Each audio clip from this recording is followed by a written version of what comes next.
So now it's recording So too. we missed the best part. Yeah. Whatever. Who cares? Everyone loves our non-intros. You cut this out anyways. I cut it out. No, because usually I cut it out and put it on the Patreon. Oh, okay. Well. But if people go to Twitch or to YouTube, they get the full. So there's like You don't two get that. 2 minutes of stuff that got missed. But that was that solid was the material. money, yeah. I don't even remember what we were talking about. How is it names? solid? I know. We named Talking about names the and told jury. everybody who really shot JFK. Yeah. The only thing I remember talking about is me not wearing a tie And no pants. and apparently no pants. And that is why Adam was banned. Yeah, it's true. All right, do you want to count us down? Go, or I'll count you down. We can start. Sure, because I can see you now. All right, ready? 3. Hey everybody, welcome for another episode of TFG Radio. This time we're actually at John's place. Yeah, The ban has been lifted. I've lifted my ban on Adams. There are a lot of them podcasting, so it Yes. does cover a wide. It does. net. All Adams were banned. Now the ban is in effect for Toms. He has There's his not, own- there's not a lot of Toms. Well, he Mostly has- Adams. He has his own ban in effect. It's called Yes. an infant. Yeah. Called a newborn. Congrats. If those don't know, congrats Mhm. to Tom for having a baby girl. Yep. Yep. Right. Yep, it's a girl. Little Rory. All right. I mean, that could go either way, to be honest. Yeah, it's good. I've never met a boy named Rory. I have. I've not. I've only ever known it as a. Yeah, I've only ever known girls that are Rory, All right. and even then, the only one I've known, I've taught 2. Oh, Okay. Yeah. My, never taught a Rory. there we go. You can teach little Rory how to shoot or something. Wouldn't mind It's that. not how to drink, because Tom's got that covered. Oh yeah. So, I think we'll be okay. Yeah, probably. Sure, should be fine in that department. So a bit to talk about. We mentioned briefly already the faction news, our reactions to it. This weekend was the first weekend that it basically went into effect.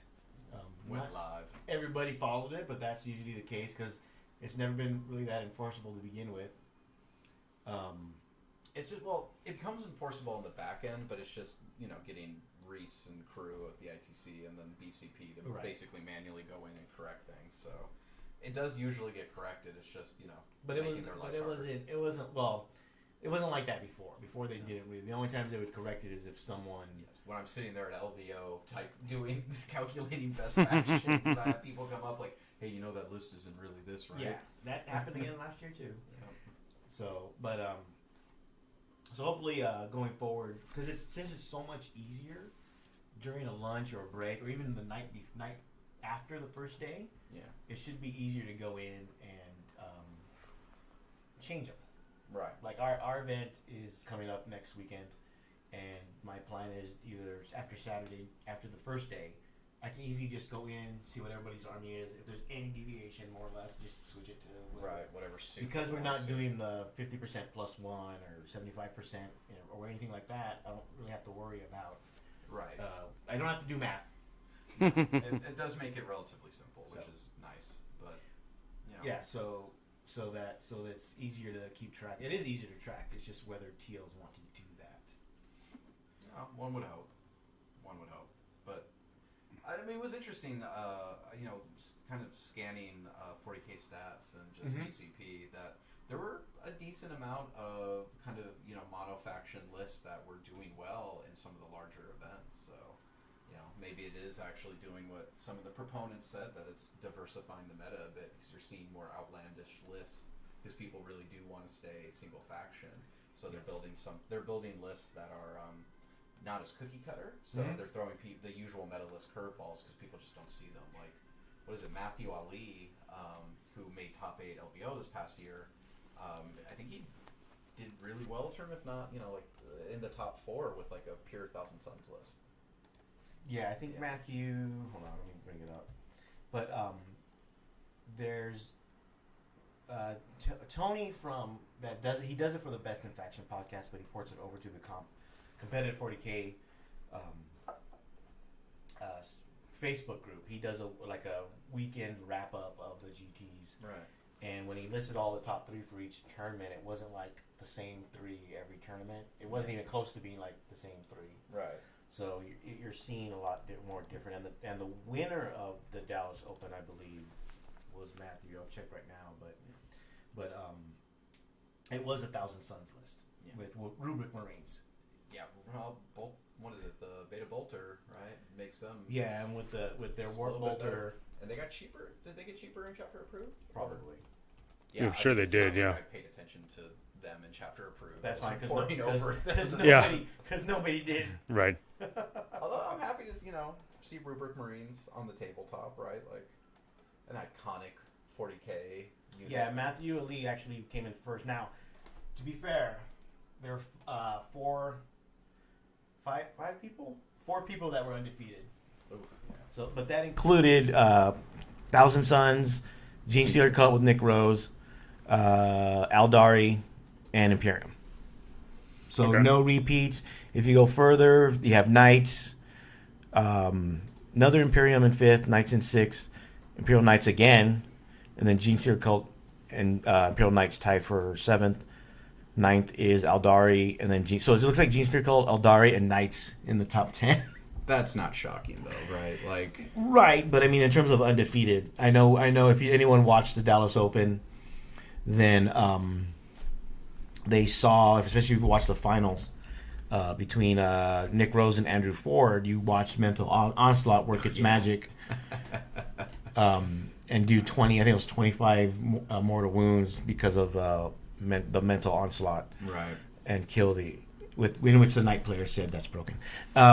Shocking. It's fine. It's fine. This one psychic Costello, power just fine. Onslaught's fine because that means they won't touch Knights. No, you Sure, know that sure. ship has sailed.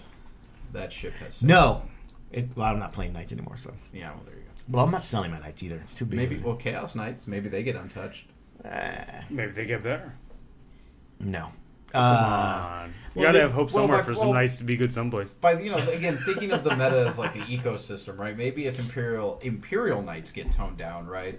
They're not Yeah. as strong because they're definitely better than Chaos Knights. Chaos Knights Sure. stock goes up because suddenly there's not as much of an apex predator on them, right? Maybe. Well, if they increase the points, it's probably going to be the same points. Depending No, if Chaos should what's have done. cheaper ones because they don't have all the cool stratagems. They should be cheaper, yes. They should, but we'll see.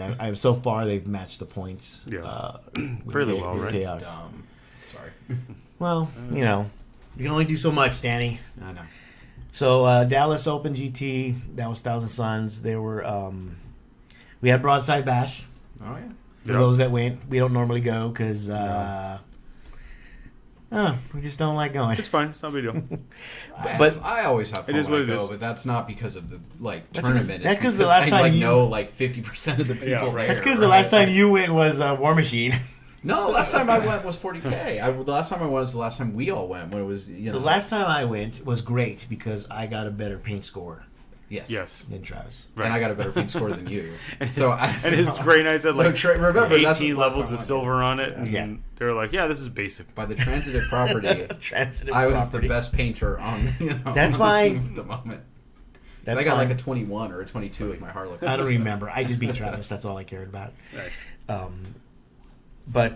And Reese actually won that. Yep. Mm-hmm. Now With they Talarn, I right? don't know how he won it because they take sportsmanship into account. It's battle points, Sports painting, and sports. I don't know what the ratio is because it changes every year, but From what I've heard, Reese maxed sportsmanship. Right, Okay. he had just max sports. There was for no all Risa 5 games. coaster in effect is what happened. he's much been better. he's been better at it No, I than know. They just have it as an emoji still, which I think is hilarious. For their channel, their Twitch channel, you can put the Risa coaster out there. I still think it's funny. so. Good There to was keep that, fun so- of yourself every now and then. It is, Keeps yeah. yourself humble. So I'm not a fan of that. We know. We know. I know, right? Yeah. A couple issues that came up. Nothing came up from Broadside, but Broadside's always had the same issue in regards to their terrain because they've used the same terrain since 4th edition. Fourth edition, yeah. So it's 4th edition terrain. So some tables are great, Oh yeah. looked really nice. Some tables were literally Planet Bowling Ball. Yeah. Left a lot to be desired. Yeah. Yeah, with the aquarium plant Yeah, jungles they still have that, don't yes. really Sick. do anything. That's sick. Yeah. Well, I mean, luckily this year they didn't make the announcement of like all woods and hills are infinitely high Oh yeah. like they yeah. did last year. That's right. That's Yeah. right. They did do So that. so it's That was hilarity. that was Nothing like throwing curveballs to people, Yeah. when they're already checking into their hotel. Hey, so we're here. Yeah, so by the way, terrain does not work like you've never played it before in your life because you're too young to have played 4th edition. right. I miss the infinitely tall forest. I do No. too, actually. No. Yes. No. I Except miss for that. Tau jump shoot jump. It just That ruins the really- whole. But they don't like, have that. But they don't have that anymore. It ruins the I know. whole like But in fourth aesthetic edition of the they did. game. That was annoying as Because hell. you're like, cool, we're playing this game, and oh yeah, no, you can't see me. But what do you mean? That's right. I can. No, that forest actually goes to the sky, even though it's a piece of felt on the table. Yeah, that piece of felt that's only an inch thick, but Yeah. 18 inches long. Yeah. But You it can't blocks see through it. Everything. Yeah, your Porphyrion, which is like a 1.5 feet tall, can't see through that. I'm sorry, or over it. Or when flyers came out, flyers can't fly over the yeah, forest. Right. Yeah. Sorry, your Vendetta will crash and burn if you try to go over that. What? Think about No, they used to be able to float on top. Yep. The skimmers. That's back when you hit skimmers on 6s. Everything's in bad. close yeah. combat. This is all bad. Oh, yeah. Everything. All of this is bad. None of this is It's good. all great. No, yeah. We have started our league. Yeah. We played our first games. Well, Yep. you have. Yeah. Well, I have. John has. I played my first game. Yeah. I know I said you have. I actually won Oh. my game against Jade. Hey. For those that don't know, the list is Abaddon, Chaos Sorcerer, and Terminator armor because he's actually cheaper than a Chaos Sorcerer with a jump pack. Oh my god. And then 2 units of 10 cultists, 30 cultists, and then that little Hellblade flyer thingies, 2 of those, Yeah. the little ones, and then a spearhead with Leviathan, Scorpius, and 2 units of Havocs with missile launchers. No Daredeo? No, I took the Decimator instead. Oh, that's what I saw on the table with Ismar. Yeah, And you had that portal thing, right? I had the Chaos Gate, Stargate. and then I Stargate, also had yes. the Decimator. I think that was it. Abaddon, all that other good stuff. Oh, and a Warpsmith Hey, ooh. because I had extra points and he's cheap. No Master of Nice. Possession. No, No Lord Discordant? No, I have the model now, but he doesn't. I don't know. I don't need the +1 to hit or the bonus because I have Abaddon. Yeah, you Fair need enough. Lord Discordant plus Chitin plus like as That's many the other list. smaller fiends as you can fit. So I played against Survivors. Jade. I played against Jade, who was Yeah, my that works first too. opponent, and it was Raven Guard Brigade. So 6 units of scouts. He took the heavy bolter gun platforms because they count as fast attack, even though they don't move at all, That's awesome. and they're like 40 points or 50 points or something. Easy How are they way to fill fast out attack? brigade. I don't know. Ask Forge World. Oh, that's right. Because somebody put the wrong icon. Yep. I'm, And they just I'm don't sure wanna fix they meant to do it. No, I'm sure somebody put the wrong icon. Fine. Fluff, fluff wise. I'm pretty sure somebody pointed that out to them at some point too, and they just No, decided not to fix it. I'm positive that there is a valid fluff explanation of why immobile Mobile gun gun platforms encampments are fast attack. are We had to put something in there. They That's a deploy reason. quickly. Shoot. Yes. That's it. And for those who don't know, the gun platform, it's a heavy. You have 2 types. There you can either have a heavy bolter or last cannon. If you have the heavy bolter, you have to shoot at the closest infantry squad unit. Yeah. If it's a last cannon, you have to shoot the closest vehicle. Right. If not, It's like then you can auto shoot at something. targeting else. Yeah. sensors or whatever. And he basically hid them. So So they couldn't see anything. Although you know what, yeah, because we both had shooty armies. So they would be great as engineers. yeah. Do Okay. they count as engineers? they could. Yeah. We'll get into that. Okay. Oh, no. Because the army has that. He has two squads of 2-man veteran squads, company veterans, which you take a minimum as 2, which would also make good engineers. And then he has like a smash captain for Raven Guard, a Raven Guard smash captain, because they also have a jump pack that lets them ignore Overwatch and reroll charges. Or was it Blood Angel? I don't remember. No, it was a smash Raven Guard. And then he had 2 Thunderfire cannons, and then some other little stuff. More importantly, he had 10 assassins. So 2 Vindicares, and then 4 then a bunch of the other one. I didn't care. The only ones I worried about were the Vindicares because they could kill Abaddon. Right. He proceeded to roll 1s to hit for about 3 or 4 turns. Nice. He only hit Abaddon twice, and he only took he didn't take enough wounds to die. The last turn he finally hit Abaddon, but he wouldn't be able to cause enough wounds for him to die, so he didn't even bother rolling dice. He's like, why am I doing that? Now we mentioned engineers. And that's one of the new missions. Those that don't know, engineers is basically you pick 2 units, they sit on an objective, and they score points as long as they don't get killed. Can't really do anything else. a lot of people don't like that mission or that secondary. But if you're going to have a model that's just going to sit around, like, I don't know, maybe some gun platforms. Yeah, why not? Then you just make them your engineers. He didn't do that because Jade has a habit of not listening to... not listening? Because I mentioned that. Those would make good engineers. No. Now, you do have a Scorpius, so... He wanted to do what he wanted to do. It's fine. It doesn't matter, though, because my Scorpius is going to shoot his more scary stuff. I don't know. And he had a Devastator squad, which I killed because the Havocs and the Scorpius and the Leviathan and the Decimator I made Devastation Battery. Okay. And I take that because there's a stratagem that allows you to shoot one unit to shoot. It's only one command point. Right. It allows you to shoot at the end of your opponent's movement phase. If you went second. If I went second, and I went second. Okay. And I've chosen to go second because I played my brother with more or less the same list. So I went second both times. Both times I chose my Leviathan, and it basically killed whatever it shot, and I killed his Devastator squad. so because that was the only thing I could see. Right. And so basically that game came down to me going second, spreading out the screen. Yeah. When all his assassins came down, they hit the screen. Screen didn't die or didn't get wiped out. So they tied the traitor somewhere else to die. And then I just essentially start killing everything because I picked Headhunter, Recon, which I probably shouldn't have picked, and Butcher's Bill. Because with all those characters, I can easily kill two characters. Yeah. You just have to connect with them and you'll get them. I mean, the assassins are amazing, but people sometimes forget that they're T4 with 5 wounds. 5 wounds. The Eversers have a 6. Yeah, with a 4++. So if you get shots on them, especially with just cheap volume of fire, it just whittles them down really quickly because they're T4 5 wounds. Right? Can you kill 5 Space Marines? Both the Leviathan and the Decimators have Butcher Cannons. Yeah. So it's 16 shots from the Leviathan because he has the Butcher Cannon array. And the Decimator. So hot right now.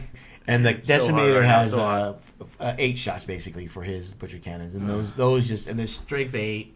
They're only -1, but they're 2 damage each. So I was on the receiving end of Butcher Cannons in my game. Yeah, that's right. He had 2 Contemptors with double Butchers. Yeah, and the Butcher Cannons only 25 points each. Yeah, where the Soul Burner Petard, which is the one that does auto mortal wounds, is 60 points each. Yeah. Well, that's because they had to do. Because remember back they didn't have to do anything in the Wild West, where those were one of the cheapest options. You just had everyone running all of these Soul Petards. And you still could, but it's super expensive. It doubles a point of a because the Decimator Decimator with the Butcher Cannon is only 150 or 148. So it's a good deal. So that game came down to me. I killed about 6 or 7 of the assassins after they dropped in. Because with all the shooting I have, it's just right. He murdered the cultists, the 2 small cultist squads, but the big one he didn't kill enough, and they just ran away. Traitors, yeah, but they eventually die because they suck. They're not there to kill things. No, they're there to threaten. I thought I couldn't make a charge. Yeah. And that was, but the thing, the quandary I have is actually the Havocs, because they're only 5 models. Their T5 is good, but I don't. T5's not all that special, right? But I don't know. It's if it was 10 models, then it's great. But then so I don't know what to do with that. I may, like Carl said, get more Decimators. Yes, more Decimators. Because the Decimators are actually cheaper than the Havoc squad. Right. So get more Decimators. Get more Decimators and turn the Warpsmith into a Master of Possession. Well, I want to do the Master of Possession and Sorcerer and then Abaddon because there's a stratagem that gives me 2 more extra Warlord traits. So then I can take the one that basically gives me a CP on a 5+. Right. That. Which is basically, more or less, depending how lucky, unlucky you are, 6 extra CP a game if it goes all 6 turns. Right. Which ain't bad. That's not, if you could pick a Warlord trait that was hey, get 1 CP a turn. Yeah, basically. That would be really good. Yes. So, I know people are always like, oh, CP farm is dead. I'm like, it's still, if you have access to it, not bad. I start with 11, so after the Devastation Battery, I have 10. So getting 3 of those back would be great. Yeah. Especially because because Jade had the Calidus, I was spending it, and he was rolling really good with it. So I was spending an extra CP every time. Right. Yeah. Every time I use a strat. Yeah, because they have a strat that can extend it to turn 2. Yeah, that makes it real frustrating. So so I ran out of CP pretty fast. So before we talk about John's game, it should be short and sweet. 197mm cannon has a question about the Oblets in regards to their point value as to what tournaments. Oh Lord, anybody knows. I don't know what Dallas Open ruled, to be honest. I don't either. At ours, I just went with the 115, or whatever they are. From the Shadow Spear price? From the Shadow Spear price. And basically the reasoning I do is because in the Shadow Spear book it says you replace the entry and the points in which makes sense. Codex with the one from Shadow Spear. Yeah. Now, people have been saying, well, the Codex came out after Shadow Spear, so doesn't that trump Shadow Spear? My argument, my rebuttal is that in the past it was like that because you got a book every 6 years. Right. Yeah. But now, with the release schedule the way it is, they could have easily flip-flopped that release if they felt they needed to. Plus, the Shadow Spear box literally says this replaces the Codex entry. Right. And it does not specify which Codex entry. Right. So, but it so doesn't until say this replaces Chaos Space Marine's Codex 1A, or 1 or 2 or whatever, or 2, which says it replaces the entry. Now the question is, FAQ comes out, they don't say anything about it. You still go with the 115, or you go with? Yeah, you go with the 115. Because unfortunately, Battlescribe is going with 65. Yes. Well, Battlescribe is not official for anything. Battlescribe lives up to his acronym on a daily basis, on an hourly basis. Okay. But, I mean, I'm going 115 just to be safe. I think that's, again, it's, I think just the fact that there's actual verbiage in Shadow Spear of, hey, these data slates replace those in the Codex. They only say it for the Oblit one. They don't say, all they say for the Chaos Space Marine one is that this doesn't replace it because the Chaos Space Marine data slate in Shadow Spear is only for that squad in that box. Right. No, I mean... The Oblit one says it replaces the one in... I get for people who wanted to run cheap obliterators that, it sucks, but... Yeah, until we get actual... Confirmation it's kind of... It becomes everyone's still call. Possibility or not. If it's not, what I would probably run... Because a squad of 3 Oblits is almost a few 20, 30 points more than the Havocs. Right. I would just run the Oblits. If you're running them at 65. Yeah. If you run them at 65. You run them at 115, it's 345 No, points. I'm not running. I'm not running. Right. Maybe 2. Maybe. Yeah. I mean, that's a hard maybe. Yeah, we'll see what happens. I mean, it does pose an interesting question of what happens if, say, the FAQ doesn't come out tomorrow and comes out next Friday, right before the deadline. battle. The deadline I put was the Wednesday before. So next Wednesday. Yes. Yeah. So if there's no FAQ, I think for the FAQ, I have to look at it. I have to look at the packet. I don't remember. I think I put down that Wednesday, but points, if it came out after the Saturday, and the points are... I mentioned something about the points where you don't have to change your list. If there's point changes after Wednesday, I think, then you don't change the list, but we're using the FAQ. Right. Whatever. I forget. I don't know English. What do I know? Yeah, it's fine. You're only running an event with a lot of people who are going to be there. It's fine. I'm sure it's fine. I'm sure it'll work out just fine. I'll have the head of ITC there to deal with that. That's true, you will. Yeah, it's going to be a stacked playing field. Yeah, it's going to be like Hammer Wrath. It's just going to be a super stacked group. Yeah. Yeah, if you can't look around the room and identify the seal, then you are the seal that's going to get clipped. You're going to have Ray. I think from what I'm Jeff seeing, Robinson. From what I'm seeing, Reese. I think it's half and half because there's a lot of names I don't recall, but they could be. Is Frankie coming? Because I don't know them. Who? I signed up. Is Frankie coming? Yeah. Yes. And Pablo, Reese, Jason's coming, right? Or no? No, but Jeff Robinson. Jeff Robinson's coming. Brandon Grant is signed up. Yes. Ray is signed up. Richard Cozart signed up. Yeah, so, there's a lot of SoCal big names. John Starks. Is Jonathan Starks. What about Coop? No. Yes. Wait, I don't know. I don't remember. I thought I saw it. If only someone had a list access to a list. I haven't been paying attention because I'm not going to be there, so I don't care anymore. Because you don't help us. You don't support us, John. Oh yeah, I don't support us at all. You don't do anything to help the cause. Nothing. Nothing. You're not in my house right now using all of my personal equipment that the podcast didn't pay for. But you had this before us anyway. You can't play that card. Not entirely. I had some of it before. No Coop. Too bad because Coop's been doing really well with the Tyranids, yeah. Oh, yeah. Don Husin will be there. Oh yeah, that's right, Don. Did you say fuck? Oh, damn it. I have no. Sorry, delusions about how this is going to go. Yeah. You act like you have a chance. No, I don't. The biggest issue for me personally in regards to doing this has been just making sure we have enough terrain. Yeah. Somebody said in this weird voice in the corner. That's how we like them. I am kind of in the corner, actually. It just works better in this format for me to be on the side running the computer. Yeah. The most difficult part has been the terrain. The mats is easy to get because the mats don't really require anything. Right. Yeah. You're gonna build. I think we have like 55 players at this point, maybe even 56. Come on, guys! Just let's get the even 60. Get a major. Everybody's happy. Yeah, but you have 30 tables worth of terrain. I'm pretty sure I do. I think at that point, I think I've overloaded on terrain, and now I need enough mats. But I think I have enough. Just grab some green felt. Yeah, that'll be fine. I'll just take some from the D&D players. Do what BAO used to do and take get some blue tablecloths and it's Ice Worlds. Yep.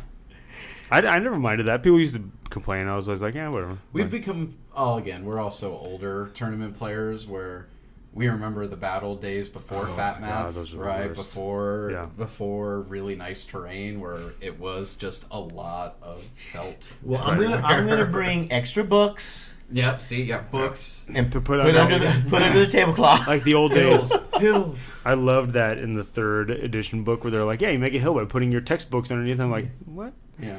That's an expensive hill, man. You know how much that costs? Well, it's sad today. It's what costs more, a GW terrain kit or a college textbook is still more. Looking at my daughter's cost for books, I'm like, you know how much terrain I could have bought with that, or an army? I could have bought a whole army with that. Just won that one book. Right. He wants to know how salty I'm going to be when the Castellan is nerfed. Not that bad because I'm expecting it. Yeah. You've mourned already. I've mourned already. Yeah. In private, his salt has been we can talk about high. my list then for the game I played. Yes, let's talk about John's list for the game. We'll talk about the tournament a little more. Yeah, sure. But go ahead, John. So the one I've been playing around with, and I was messaged about it, like, hey, are you trying to play this list seriously, or are you just having fun? Like, are you open to suggestions? And I'm like, I'm open to suggestions, but I'm also just...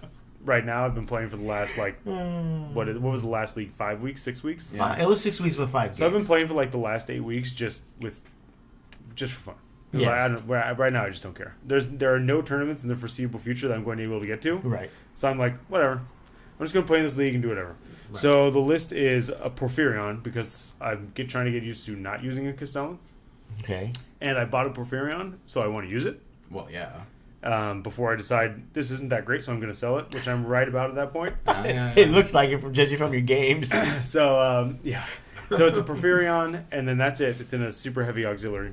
And then I do House Raven, so I can use the strats on it. And the strats on it are actually really good.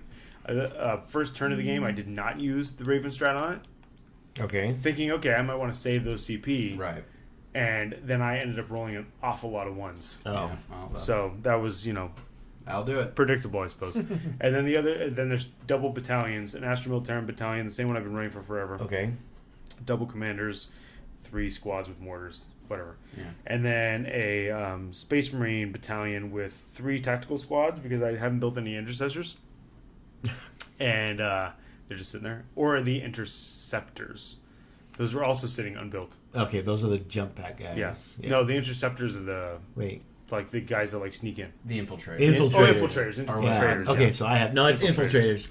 Yeah. So, those are the guys that give the 12-inch... Yeah, the 12-inch bubble if you can't come here. Yeah, so I could, if I got off my ass and built them, run double infiltrators and a squad of intercessors, 5-mans. Okay. But I'm just running tacticals because whatever. And then 5 of the Devastator Centurions with all bolters because, dude, it's crazy. Yeah. Especially because I run them as Crimson Fists. And so I can use the Imperial Fist bolter drill and Beta bolter rule. And I have a captain, a smash captain, so they get reroll 1s. And because of Crimson Fist, a lot of the time they're going to be hitting on 2s because they have +1 to hit if you're like a squad of 10. Yeah. They're outnumbered. And then I also... Double, right? double. And then I also take a Ancient so that they can shoot when they die on 4 up. And I take an Apothecary so I can heal them. Bring them back, or bring them back. And then I also take a Lieutenant so that they're rerolling 1s to wound. Yeah. So that it's just ridiculous the amount of firepower they put out. Yeah, that's the normal combo for that. And then so that's the Space Marine Battalion. Yeah. So how'd you do in your? Well, how'd you do last league? You were in Pod 1. Last league, I was in Pod 3. I lost all my games. Okay. But I was also playing like weird lists. Yeah. Like still with the Porphyrion. Not all of them. I only played 2 games with the Porphyrion. Out of 5. We haven't gotten to the FAQ yet. Out of 6. Yeah. Yeah, 6 games. Okay. Right? We had to play 6. No, we had to play 5. 5 games. 6 weeks to play 5. Out of 5 games. 6 weeks to play 5. One of the games I played my Death Guard, and that was a draw right. against Jeff. Right. That was your best result. That was my best result, was a draw. And then the other ones I played like weird Knight and Astral Militarum and Space Marine lists that didn't use a Castellan. So like in the one I used Crusader. Oh yes, I remember that one. Yeah. And like so it's just I was just playing around, whatever. And a lot of them were close games, but they weren't. The one last night or Tuesday night was a blowout. I deployed. We were using the new deployment where if you lose the roll to choose, you deploy your whole army first. Right. And then you go first. So I'm going to deploy like I'm going first. So I did. And then he seized. Of course. And he got right into me and just ate stuff up. And he was playing a Death Guard army, and once that army got close to me, it was done. Yeah. He used the crazy stratagem for the grenades. Oh yeah. Oh yeah. Like Marines, like and that just took out all the Centurions with one round. So it was a little rough, but it's fine. Okay. We also happen to play Blood Bowl. Yeah, we've been playing Blood Bowl online. I played Dwarves, and I actually went. I had a winning record. I had 2. How many games did we play? 5. I think we played 2, 5. 1, and 2. So I had 1 loss. Fucking elves. Goddamn elves. And 2 draws. And 2 draws. Jesus Christ. It's like soccer. Basically, yes. I don't know what place I came in. The elves that came in first had a rating had one of the lowest ratings in the league. Oh man! But they still went undefeated. So because I know I killed 1 elf and injured a bunch of other ones, and I had 4 players die over the course of that league. Yeah, you. Oh my god. I did manage to win my last game. There you go. And the best part was I played a guy who was playing Dark Elves who had not scored a touchdown the whole season. Did not score a touchdown with Dark Elves? I don't know. I don't think he really knew what he was doing, which is fine. Okay, that's fine. He's new to it. Doesn't know what he's doing. And so he scored his only touchdown against me. But I still won. Okay. Yeah. And you were playing humans, right? Yeah. Next league, I'm playing Orcs. Okay. I'm playing Chaos Dwarves. What is it with you and short with people? 2... I'm Mexican. We like midgets. Right, Daddy? It's true. Especially if they wrestle. Oh, yeah. I thought it was especially Absolutely if you're allowed to has to. toss Yep. them. Well, that's part of the wrestling. That's part of the wrestling, yeah. There's a Look, Lucha Libre is an important part of our Spanish culture, yes. All right. There's I think they're still around. I forgot what it's called. Oh, Lucha Vavoom. Yeah. They do a wrestling show. They do a couple, multiple ones every year. And if you stay for the end, you get to stay because it turns into a nightclub afterwards. Yeah. So, yeah. Well, it takes place. They do it at a club, and then afterwards, after it's done, it basically reverts to nightclub. So you don't have to pay the cover for the nightclub because you're already there. Yeah. Perfect. Not that I ever want to really be in a nightclub, but it's the Mayan. So I'm over 22. I don't ever want to go to a nightclub again in my life. What's the general TO ruling on Crimson Fist using the Imperial Fist Vigilist detachment? I have no idea. They're a successor and they're allowed to use their strats, so wouldn't they be allowed to use their detachment? It depends. Nobody's honestly asked me this yet. I have no idea. Yeah, because it depends. Because like the Blood Angel stuff, it says that you can't use them, with their relics and stuff with the successors. Yeah, there's certain characters and certain items like relics and stuff. So it depends what the Imperial Fist say. I'm looking it up right now. Yeah. You're looking at the Vigilist stuff. Like I said, I'm just playing around right now, so I don't really care enough to figure it out. But the Porphyrion is fun. It's really nowhere near as good as a Castellan. Like not even close. Because the Porphyrion is so focused on it will kill heavy things. Yeah. just dead bang. Right. But it's like if you go up against a horde, it's like, well, fuck me. Well, and the extra weapons on it aren't as good as the Castellan's extra weapons. Like double autocannons and the missiles are just not that great. No. Mm-hmm. But the big gun's better. But the Castellan's better at an all around. Yeah. With a slight focus on vehicles, but the Porphyron's more or less vehicles. Anything big, anything like Danny said. But it's a lot of points. 800 something points is a lot. No, we'll see what the points are for the Castellan. I would actually say that no, they can't use the Imperial Fist because it specifically says so you pick an Imperial Fist detachment from your army. Oh yeah, right. So and that's Crimson clear. Fist and Imperial Fist are different detachments. Because you took the Siegebreaker one. Mm-hmm. You made him a Siegebreaker detachment. I did not. No. Somebody in the chat was asking. Oh, yeah. This is just a question from the chat. Don't accuse me of cheating. I accuse everybody of cheating. Well, I don't cheat. Sure. That's why you don't win. That's fine. I'm okay with this. As Vince Lombardi, said, if you ain't cheating, you ain't trying. Yep. You know what? As it turns out, I do happen to have some integrity somewhere. I personally don't believe this. It's hard to find it, but I've got it. It's there. I don't know. If you compare almost anything to a Castellan, it sucks. Well, yeah. That's not true. The Castellan really is not good at killing anything that's not a vehicle or high wounds. They have a better chance than a Porphyron. Yeah, they put out just enough raw volume of fire. Yeah, like you can take out the bike units or something. You can actually take chunks out of. That's true. A lot of things, right? Even just like a orc horde. No, this is not the stream where we talk about Star Wars Legion. Wow, who asked that? Dayton. God, Dayton, you son of a bitch. You are more than welcome to look up whatever. But they added Clone Wars, John. Don't you want to play now? Nobody cares. You can play the robot army. A former GE War Machine alum, Nicholas Freeman, is like one of the best Star Wars Legion players. Really? Apparently, my opponent's Death Guard list was double Contemptors with Butcher Cannons, 3 drones. The blight drones, right? That's what they're called. Yeah, the ones that come in the Dark Imperium. Well, yeah, the one that comes in that Rhino with 8 Plague Marines in it, plus the Forge World Caster, the Plague Caster. Oh, yeah. The Forge World one, or he had a Forge World Psyker. Then he had not a Plague Caster. But then he also had a Plague Caster. Okay. Then he had a Lord on Jump Pack. Okay. Then he had 10 Blight Lord Terminators. Yeah. And then he had 2 squads of Poxwalkers, one of which I obliterated with Bolter Fire turn 1. Oh, yeah. I got within 24 inches of it, and that Necrosis. thing was... Yeah, was it Necrosis? Yes, it was. Yeah. That's the Forge World character. Mm-hmm. Yeah. Not a lot of people use him. My Death Guard list is 30 Terminators, 30 Poxwalkers, 2 Leviathans, Ahriman. Oh, he also had Ahriman, so it wasn't technically all Death Guard. Okay. Mine's got Ahriman, and then Jump Pack Lord and a Sorcerer Lord. Or Sorcerer on Jump Pack, too. Just because. In my army, everybody was Black Legion, so nobody playing pure. Playing pure, because I'm trying to go for that. Don't get me started. How you go? At least you got to play. Yeah. If the next Blood Bowl league is all elf players, I will not be playing in that league. There's at least 2 Bretonnian teams. I will not be playing in any league that requires us to play as elves. I'm just saying. If it's all elves? Yeah. That'd be an interesting league. That would be no. No. No. That would be nothing. Okay. That would be the worst. We need to start a Patreon for me to get a computer that is that can run Blood Bowl. If you want Danny to stream Blood Bowl games with the rest of us, donate to our Patreon so we can buy him a gaming laptop. Yeah. Or buy the parts and I'll build him the desktop myself. Oh yeah, I don't have a PC desktop. I need a laptop. Okay, we're gonna get him a laptop. Oh, yeah. Well, you can still build a laptop, right? Yep. I'm not building a laptop. Yeah, building laptops is no. Desktop, no problem. My new one I got was a desktop. I can't game on a laptop. Is the Jump Pack Lord legal for Death Guard? Is that the it may have been in a different detachment. It was like a Supreme No, Command. you know my Lord is not a Jump Pack. The Sorcerer's on a Jump Pack. Okay. Did Death Guard have access to a Lord with a Jump Pack? You just go index, probably. Yeah, I mean, they can still take index, right? I honestly don't know.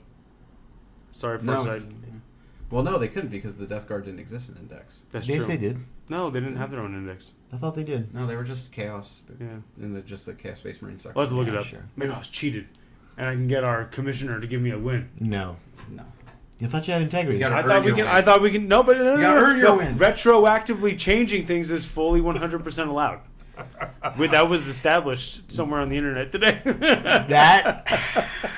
right, moving on. That one, I got it in there. Yes, you did. I got it in there. You should have known better. Too bad. Bring it up. Too bad certain people don't listen to our podcast. Well, Most people don't listen to our podcast. People that we need to listen don't listen to our Farside podcast. got the joke. That's That's fine. Yes. I have no idea what Farside is, but I'm cool with that. They got the joke. All right, moving on. We've already talked about that off air. Index Chaos. In this league, so that's the army playing listing. I'm playing Chaos. I don't know what to do with the Havocs. I'm gonna play my Death Guard list. I would one again. more time. I would Just get drop the Decimators? them. I would drop them. Go Decimators, or depending what GW rules, like Go with the Obliterate, because I have 4 Obliterators. Yeah, go with the if it makes sense. Go with the Obliterators. I love the Bloodlord tournament. It's just so slow at 4-inch movement. Yeah, Like when he deep struck him in and then he didn't make the charge. All I did was move my Porphyrion 10 inches, and I was like, "Well, you're never gonna catch me now." unless he makes like a long charge. No, because even then he's moving 4. Right. I just moved 10. no, I was no. already 9 inches away. So I he didn't make the charge. No, yet. so he's 15 Death inches Guard away. do have an index. He's never gonna get to Yeah, me. thank you. I was right. You were. Fine. Please note the time that I was right. It only For happens once in a while. Just like a clock, broken Yeah. clock. What's that? Blind squirrel finds a nut. Whatever. Ooh, we got a bit. What does it mean when we get a bit? I don't know.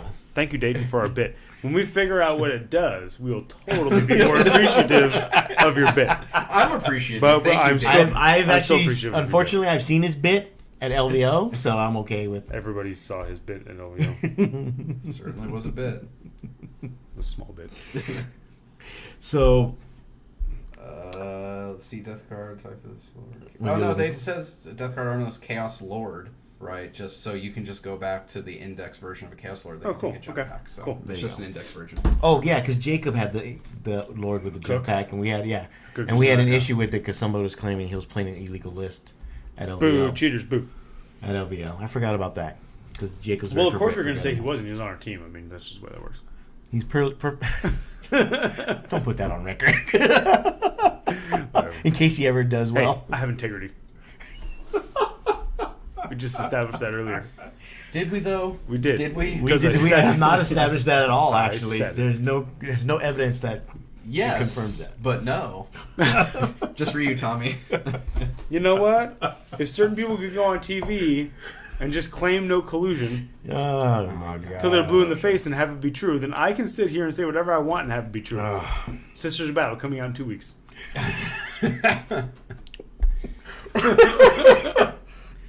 You know, because you are the Salty John, some poor bastard is gonna hear that taken out of context and be like, Oh "Oh my my God. god, Salty John confirms." They're going to be like, at this time block, don't listen to anything else, but just at this time block of this show. I know, right? Oh my god! You know what? I'll even Okay. give you the time block. I'm pretty sure it was at 44 minutes and 10 seconds. So for our Patreon members, we did have them ask a few questions. One of them did ask about the FAQ. Yes. Predictions. As everyone knows, but everyone's doing predictions, so we'll do one too. No. John, we all know the Castellans getting the nerf. You've already come to terms with it. You've gone through the 5 stages. What stage are you on? Yeah, what number are I you don't have on? any stages. It's just Acceptance. all salt. You're on the salt stage Yeah. with no end in sight. Yeah. No, whatever. I don't care anymore. Yeah. at this What I would point- have liked to have figured it out for sure a little earlier, so I could have thrown it on eBay. Yeah. Yeah, at this point, if you throw it on eBay, you're not going to get. No. You're lucky to get retail. Yeah. Everyone knows. Well, I didn't pay for it, so technically I'd be making profit. Okay. Oh yeah, that's right. There you go. See, integrity. I'm just gonna start saying good. that. Business savvy. I earned it. This is every savvy. time he says something. Every time I say it's just integrity, even when it doesn't fit. So we all know but what else? What other point changes? We're all looking and assuming the May issue of White Dwarf will take care of Yonari. Yeah, well. So we want. And by take care of, I'm hoping for nerf into the floor. Oh my god. We'll see. I mean, They're if fine. They don't need to be nerfed. They're fine. They're fine. They're All the nerfing Eldar right players into are the fine. damn floor. And as we established, like in Blood Bowl, all Eldar armies are fine. They're never OP. They're never OP. They're perfectly balanced. Whatever. They're fine. You know I what? would say that is a lie, but That is a lie. I already said it. Sisters of Battle in 2 weeks. yeah. Okay, shut up. Because that is as accurate as anybody else who's been talking about anything on their podcast That's true. who doesn't want to get in trouble because they have an NDA. Yeah. So anybody you hear on any podcast or anywhere on the internet claiming to know what's coming out in the FAQ does not know what's coming out in the FAQ and is totally just making stuff up, because if they knew it was coming out, they'd have signed an NDA and wouldn't be able to say anything. Integrity. Or they're about to get one of their best friends in trouble because they're giving away the farm. Right. And GW's going to find out. And get everybody else in trouble. And get everybody else in they'll trouble. stop using them Playtesters. Right. Yeah. Can't keep their mouth shut. So, people, have a little integrity. Yeah. That's going to be our word of the day, by the way. Yeah, that is our word of the day. Integrity. Well, John, that speech seems very malicious. Yeah. Needlessly malicious. Needlessly accurate. Needlessly poignant. I mean, either way, the thing about the Ynnari that they're in the design space, like they back themselves into a corner in design space with them of, hey, we want them to take extra actions when they kill stuff, which is like, cool, so you just want them to be better than everybody else because extra actions are by far the most efficient, best thing any army could ever do. And it always has been. Yeah, because you're in this game of limited actions. Yes. Right, so taking which that away... Which is why rerolls are so good. Right. And why rerolls have always been so good. Right, you get to do more. Right. You get to do more with your action. It becomes action efficiency. Right. That's the name of this game. Right. And anything is good if there's action efficiency built into it, whether through rerolls or getting to do something more than you're supposed to. Taking that away from Ynnari, no matter what, just shooting against strats is so good. Shooting against strats, fighting strats, whatever against strats, right? Like move again, or even, Yeah, move against strats are awesome too. Right. Move after shooting strats. Yeah, or orders or whatever. Like or that's what advance and charge strats. Yeah. Oh yeah. Yeah. You know, so especially speaking of someone from a Tyranid player, it's like, why our two best units are Gene Stealers, who get to advance and charge, right? Especially when you pair that with Swarm Lord, who gives you another an extra movement action, and then Hive Guard because they shoot really well, but you can make them shoot twice. Right.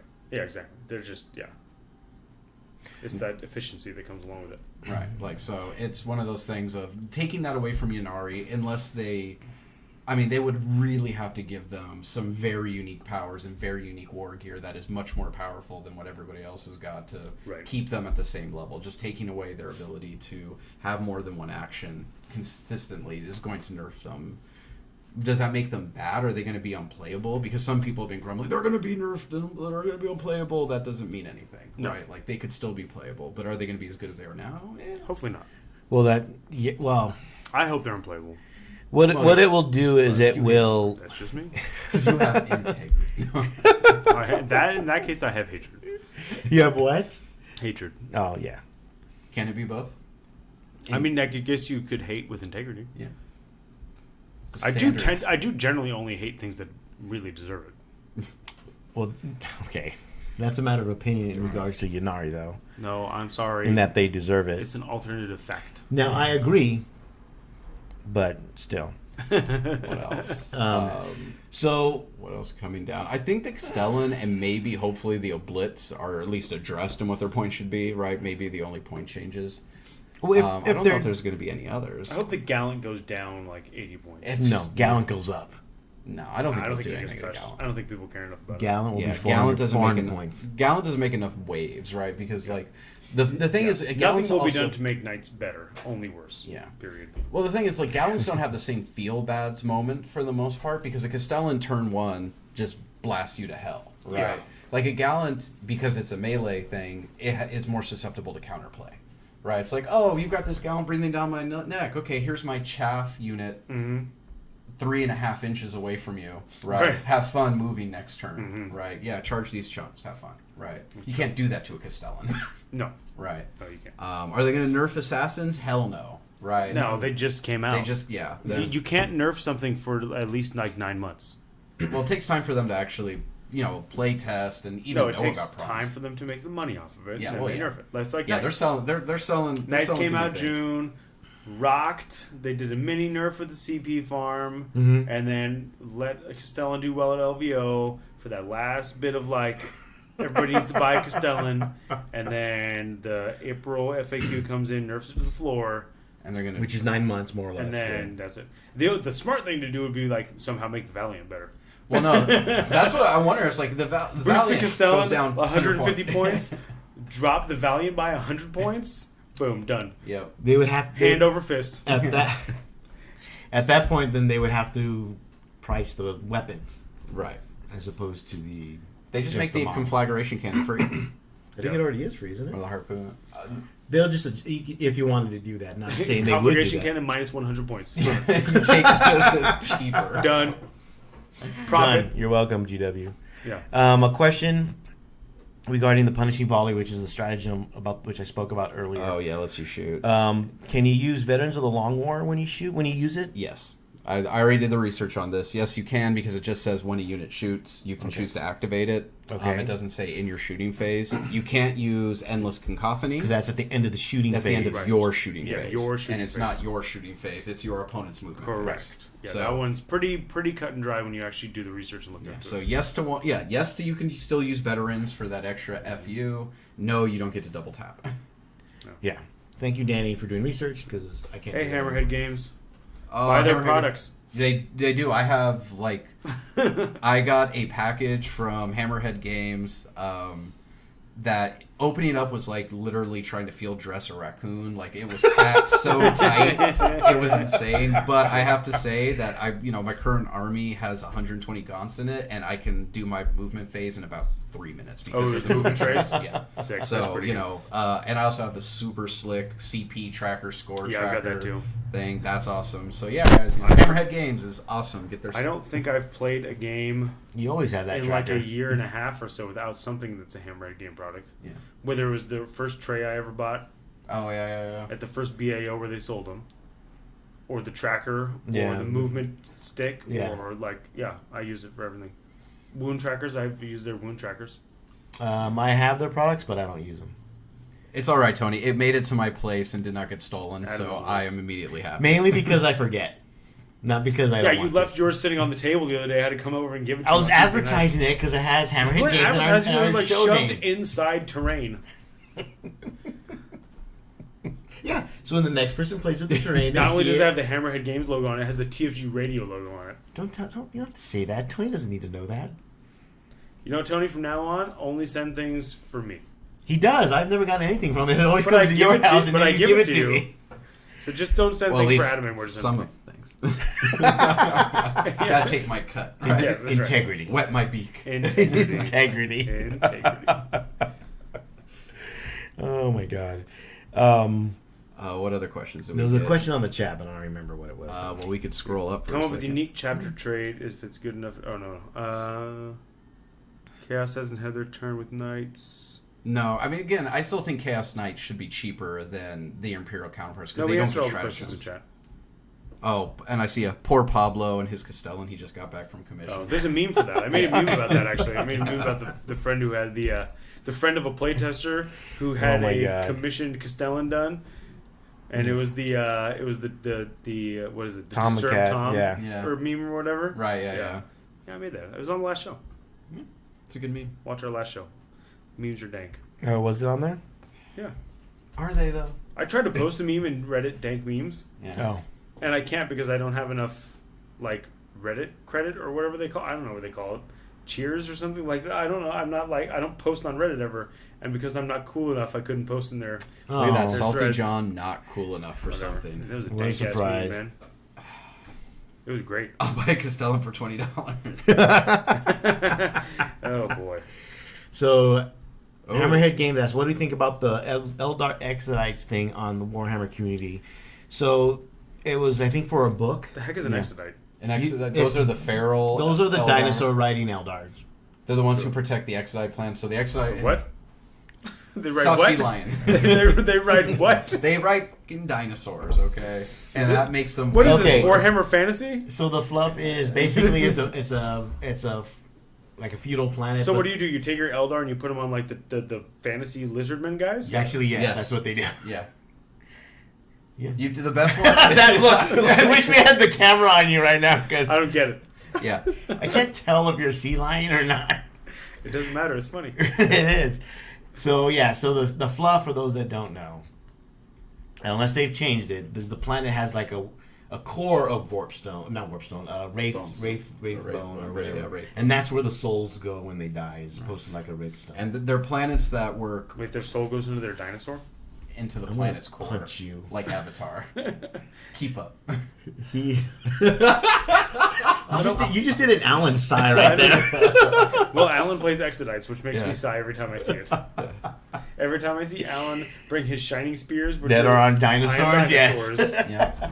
No, I mean, I was sea lining. Yes, we know. I've also read the Salamander's Horus Heresy one where Vulcan goes to the Exodite planet and fights them. Yeah, I think that's what the cover's for, or another story about that. Yeah, it's probably for a narrative, although to be fair, they have all the CAD they need with AOS to be actually do like Eldar Exodites if they want. And you know what? If you would ask someone 4 years ago of like, hey, you ever think you're going to see Harlequins or GSC back? People would have been like, fuck you. So, is it possible? Do you ever think you're going to see True Scale Marines? Do you mean Primaris? Yeah. So, it is always possible. It might be something they're keeping in their back pocket of, hey, they could announce it like at Nova, for all we know. They could just announce, hey, here's just the dinosaurs. And here's just some riders. Buy 2 boxes. Though they kind of already have that because you just buy the old Dark Elf Cavalry, Cold One Cavalry has the nice looking Raptor sculpts. Oh, okay. Because the Lizardmen ones are like. But if they're Dark Elves, can't you just use those as your? Yeah, you just put in some probably like they're not a real army anymore. Yeah, you just put a gun on them and you gotta find them, and then you go. This is terrible. Yeah, on so many levels. So I wouldn't be surprised if there was like an announcement at the end of the year. It'll be the new Yunari. They'll nerf Yunari into the floor, and then announce Exodites. And Exodites will be broken as hell, and everybody will switch to that. And we'll have to make all kinds of rulings about how your Yunari army does not count as Exodites. Or, plot twist, Yunari Exodites.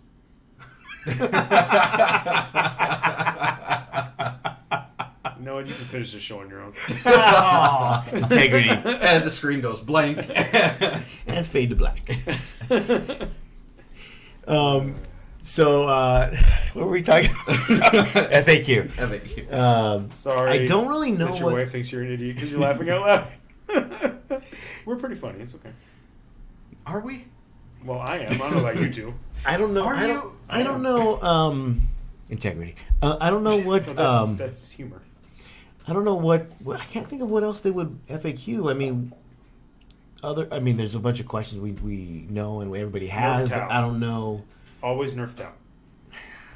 All right. Anyway. That's like standard. That's not even like. I'm just talking like Reese wants me to. Wow. Integrity. He's going to get an email about that, too. That's the best part. He absolutely will. I don't think he minds. Your writer for Frontline Gaming and LVO Judge said that you told him that they should nerf Tau. He probably gets that email a lot, going by what he's told me and you. This is why I stopped talking about Tau at all in any of my articles. Oh, I'm not. Every time I mentioned it, somebody would like freak out because I either was like too negative or not positive enough. Well, the minimum is 13 pieces of flair. Right. But you really want to do the minimum job. Right. At which point I was like, you know what? We're going to stop talking about Tau. Yep. Yeah. And I have lived in peace ever since. My prediction for the FAQ is Tyranids become OP somehow. That's like your prediction every edition. No, every codex. No, every codex. It's like, how are they going to get worse? Right. Especially since 4th edition got, Nidzilla. It's just every codex is, how are they worse? I'm curious if they're going to finalize the... any of the beta rules? Any of the beta rules. So they didn't finalize the tactical reserves. They modified them. Yeah. They're still not official. They're still in beta. No, I think they're just going to keep fine-tuning that till they figure out how they like it. Yeah. Well, they're going to make it so you can only come down on turn 3 instead of turn 2? I think it's actually in a good spot right now. I mean, I don't personally like it. Well, but I think it's fine. I think they need to build in a couple of exceptions. By a couple, I mean not every codex needs one. Right. By a couple, I mean like drop pods. Sure, make drop They've pods. They've sold their drop pods. True. Unless they got a big stock in the back. Make the Charybdis an exception. Right. Or the Chaos one. Well, that's Forge World, though. That's different. That's true. Yeah, they're just going to make themselves an exception, right? Yeah. What else could you make an exception that would make sense? I think just drop pods. You could do it to like a flyer that has like a strafing run rule. Make them an exception. But they have to come down and strafe run. Like, you could do it in cool ways. Right. Sure. Where it still adds some, like, hey, this thing could happen. Get a Tau character, give them the exception, them and like a retinue of suits can deep strike turn 1. Okay. Yeah, it doesn't make them Tau players, I'm not always against you. I mean, do not ever give an Eldar one. I think for us sitting here, it's a little different because there's a lot of new players. So when they made the change to you can't deep strike turn 1, most of us were just like, okay, so it's back like every other edition. It's back like the past 20 plus years. Yeah. Okay, cool, good. So when newer players are like, oh my god, I can't do this, I can't, and everyone else is like, we're like, okay, well, whatever. Bring back the scatter dice and templates. Of course you want that. Oh, we should just ask Tony about the rumors. Oh, you suck. Wow. Would you like to elucidate? Integrity. Yeah. Or mention where you heard these rumors. And we no longer have a sponsor. Yeah. So I don't know what else. I mean, who knows? Right. At this point, everyone knows the Castellan. Yeah. We saw the image for the May White Dwarf. Right. So we know Yanari's getting. We know adjusted. that it's technically not part of the FAQ, but it's going to be. It's around the same, more or less, area at this point. Because it hasn't come out yet. With our luck, it's going to come out tomorrow. Yeah. Yeah. No, the FAQ now because we're talking about it, will absolutely come out tomorrow. I'm totally fine with that. Yeah. So I don't really care if it's not relevant this episode, just because I'm going to talk about other things, and we should stop talking about this because this is droning on forever, and I hate talking about shit that's not out yet. Yeah. Okay, fine. But we don't. But like you said, Tony, we will go back to your previous official statement about about rumors, which is that you have no comment about rumors. Well played, sir. Well played. So it was only one nerf ago that we were talking about nerfing the Castellan because that was chapter approved.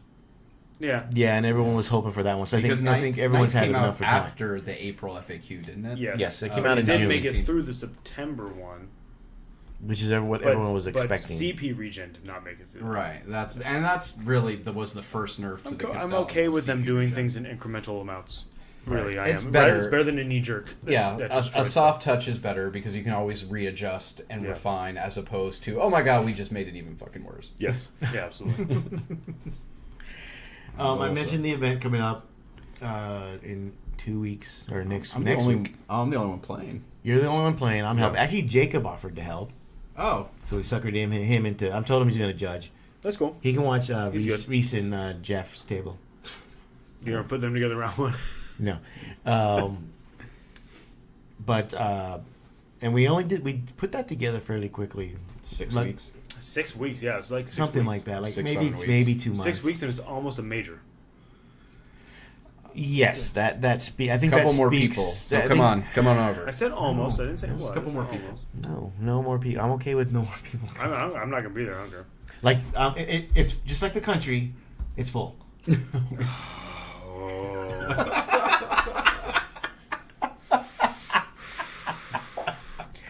Integrity. All right. You know what I'm just going to do? I'm going to pull up my copy of the Mueller report right now. That's fine. What is it? Serious question. Do you think Eldar finds a crazy way to live through its next iteration of nerfs? I don't think Eldar... Again, I think Yanari is going to get toned down, but I don't think Dark Eldar or Craft Worlds are bad codexes.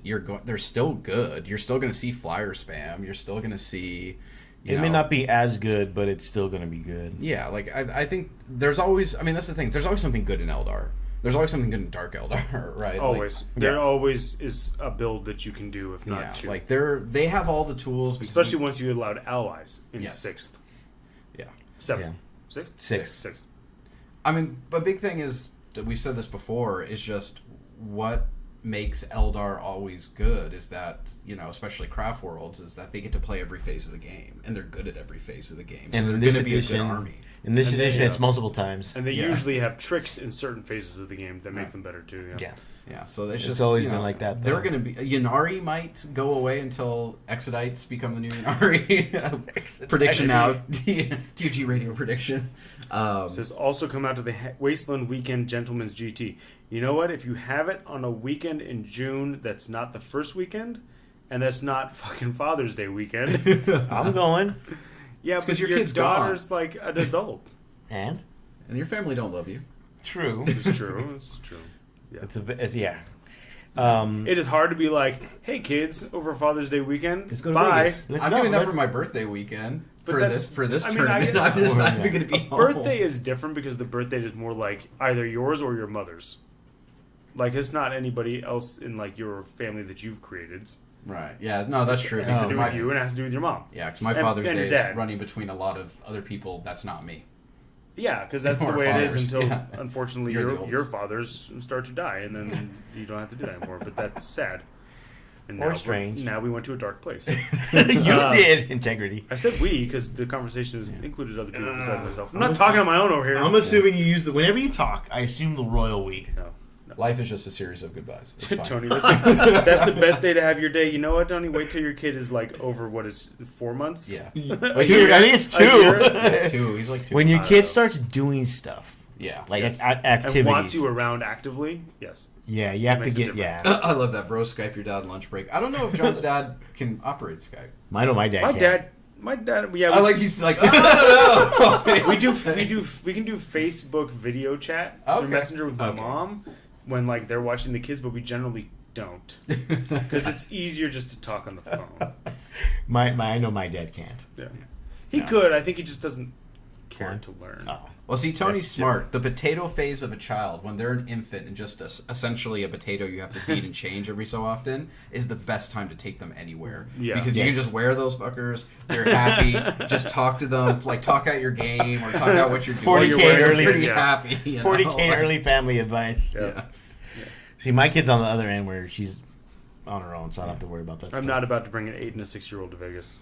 I'm sure it'll be fine. For me to be gone all day. I used to go all the time. I think you more have to work that out with Nat. That's true. Yeah. I'm sure the kids would love it. But I'm sure Natalie would not be happy with that arrangement.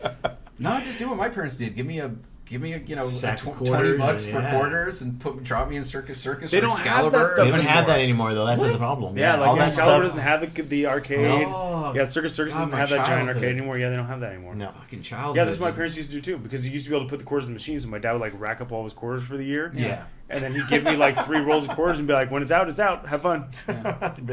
You know how to play with. And I would always play the game where you won quarters. Oh yeah. Just keep going forever.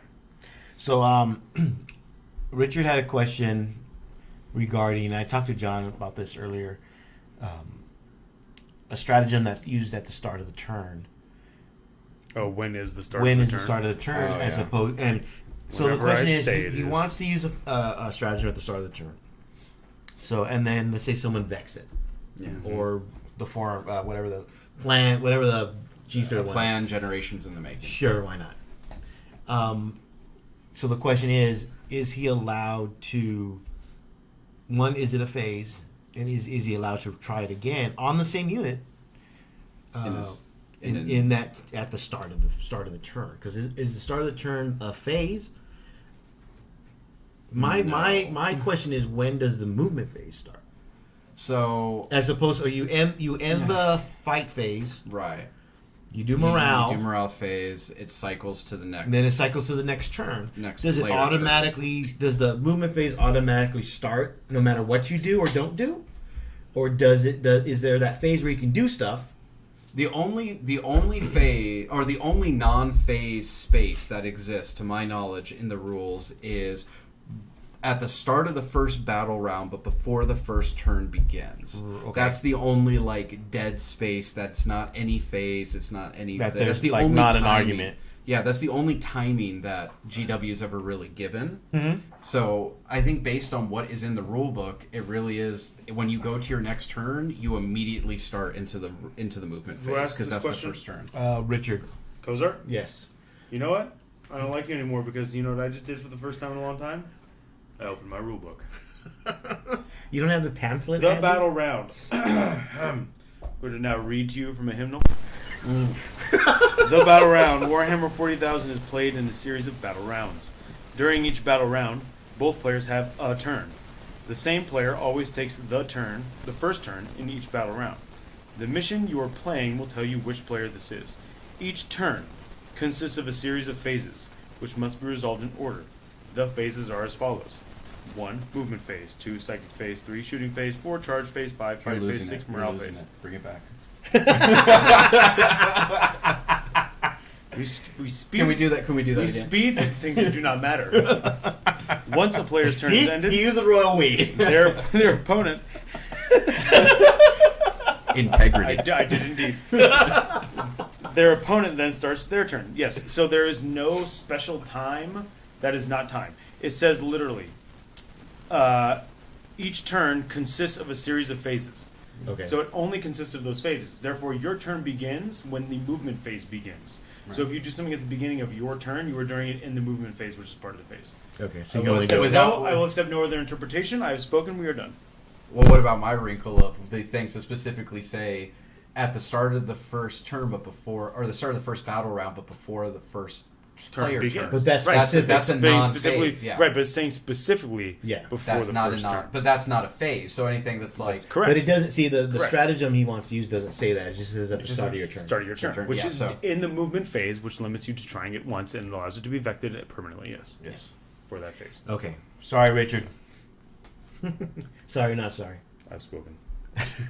What was the reasoning on the new chapter-approved style deployment for the person to win the roll-off but go second instead of choosing? Any special reasoning? It's just the way it's written in chapter-approved. Is it written like that in chapter-approved? I'm pretty sure it is. I also don't care that much about this. I made the statement on our I made the statement to John. Is there a salt phase? It is every phase. Every day. Includes the not during the game phase. You know what? You know what it includes? It includes no phases within the game itself. The salt phase is literally during lunch. That is the salt. It is. That is when I earned that moniker. That is the origin of the salt. Of the moniker. It is during lunch or the night after when we were counting points to make sure he had enough points. Okay, but at that point we'd been drinking. That doesn't count as being salty. Look, we're fucking drinking. We all need to understand that right now. Yeah. And understand the world that we're playing in. Right. No, I earned the moniker during the lunch phase. Yes, you did. On day 2. I think it was day 2. It's really not that hard. When you turned in your scores, don't try to backtrack the entire game and tell me I actually lost. Or don't keep talking when you see your opponent putting his stuff away. Yeah. When I say, well, we've turned in our scores and I continue to put my models away, stop talking to me. or at least talk to me about things that are, nice. Like small talk. So yeah, this is from the Eternal War chapter approved stuff. I would have accepted politics. We could talk about that. So players roll off, and the winner determines which of the standard deployment maps is used in the battle. See Warhammer 40k rulebook. Right. And picks one of the deployment zones for their army. Their opponent uses the other deployment zone. Yeah. The player who did not pick their deployment zone then deploys their entire army first. Their opponent then deploys their entire army. A player's model must be set wholly, blah, blah. The player who finished setting up their army first chooses who takes the first turn. So it's what ITC is what is in... Yeah. It's what is in chapter approved. And that's what was voted on. So yeah, that's what people wanted. That's what the TOs wanted. That's what we did.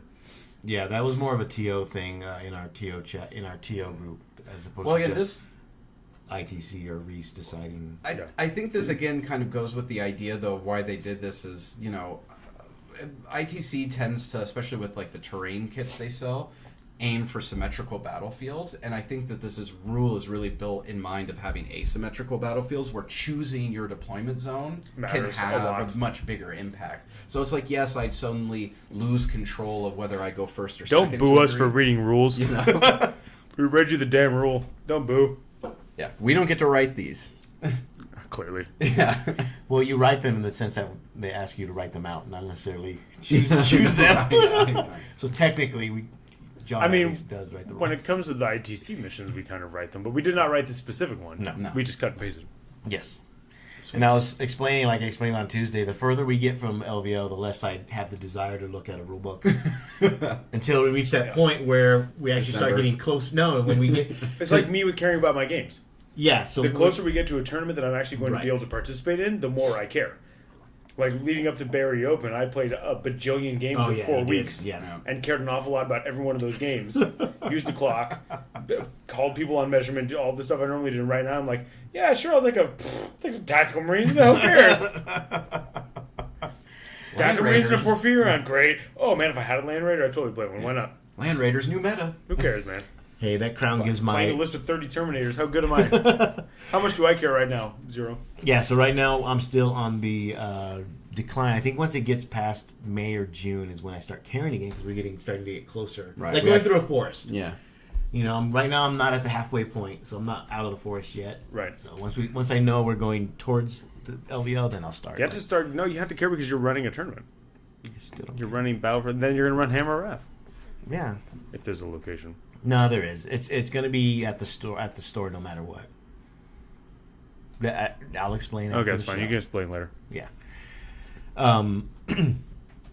So what was the time? Oh, so regarding the tournament, and just for people that want to run or thinking of running it, probably the biggest issue I had, because luckily what ended up happening was, for those that don't know, Kubla Khan, which is where BAO is at this year, has decided to expand their tournament presence or convention presence. Yeah. So they're running a bunch of little tournament. I keep on saying tournaments. Little conventions around the Western U.S. Are they all called Kubla Now or just? They're all called Kubla Now, and then the city. This is Kubla Now Burbank. So in March there was Kubla Now San Francisco. It says Los Angeles. It's taking the cue from GW where it's this is L.A. Kubla Khan LA. It's L.A. but not really L.A. Well, we're calling it Bunker in Westminster. Yes, not even in L.A. County. we're calling it Battle for Los Angeles. Yeah. Yeah, because we keep it it's in keeping with that spirit. Like when the Games Day used to be Games Day LA, but it was in Ontario. Yeah. The Los Angeles Angels of Anaheim. Here's all the info. The Los Angeles Angels of Anaheim. I put our beautiful banner from one of our teammates up on the screen so everybody can see it. Yes. It's full screen right now. That's all the info you need. Mm-hmm. That's all the info you need. We just need a couple more people. Danny push you for the major. I want to get my points for for the major. I mean, you're playing. Yeah, because I don't care, because I'm probably going to the San Diego tournament.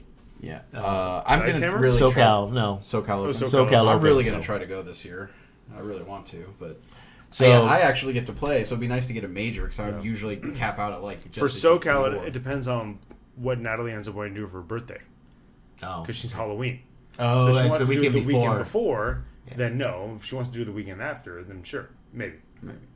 That would also be in keeping with Day of the Dead. Yeah, if you do it after. What's the Day of the Dead? Moving on. Son of a bitch. Ignore the sea lion. Or club it. Or club it, yes. Right? That's the way you do this, right? That's what we do. One or the other. That's how we roll. No, don't you just run over them with boat propellers? No, those are manatees. Oh, okay. That's in Florida. Some aquatic mammal. Some endangered aquatic mammal. One of the worst things I ever did was Google seal clubbing. And percentages. Oh my god! And it's not that it's grotesque, but there's some guys out there with the baby seal, and it's they're literally a foot and a half away from it with a gun. Oh, that's where you got that image. That's where I got that image for the meme I made. I was like, what in the hell is that? That's not that. That's the stupidest thing ever. Yeah. And the dude had a scope. He had an 8-time scope on that this would thing. make you miss way more. At that range. He really wants to see the sadness in those eyes right before he pulls the trigger. It's got to be one of the most ridiculous things I have ever seen when Googling and pressing images. And my friends, that is saying something. Oh my god. So what ended up happening was they had all these events, and they had one in LA, and the team asked, hey, I wonder if they're doing one for LA. So I said, all right, I'll ask. So hey, you guys doing a 40K tournament? And mostly it's board games. What they're doing is actually just taking their board game library and traveling that around. Library. Is that what I said? Library. Don't hate. Yes, it's my southern Mexican accent. I don't know. It's needlessly Alabama. There we go. I blame Jackson. Yeah. He's from Georgia. He's from Georgia. Needlessly Georgian. Hey, Ma, can we go down to the library and return some videos? Needlessly southern. Oh, man. So they take their library around, and so I asked, "Hey, you guys doing a 40K? Even if it was just an RTT, because the guys are asking." Yeah. No, but if you want to run one, well, I'm like, oh, I guess. Then I mentioned to the guys. They said they don't have one, but if we want to run it, then somehow. I only judged one of the largest 40K tournament in the world. Sure, I can run one. I walked away. Did you drop that little dime? No, I did not. You should have dropped that dime. That dime's fun. I dropped it after integrity.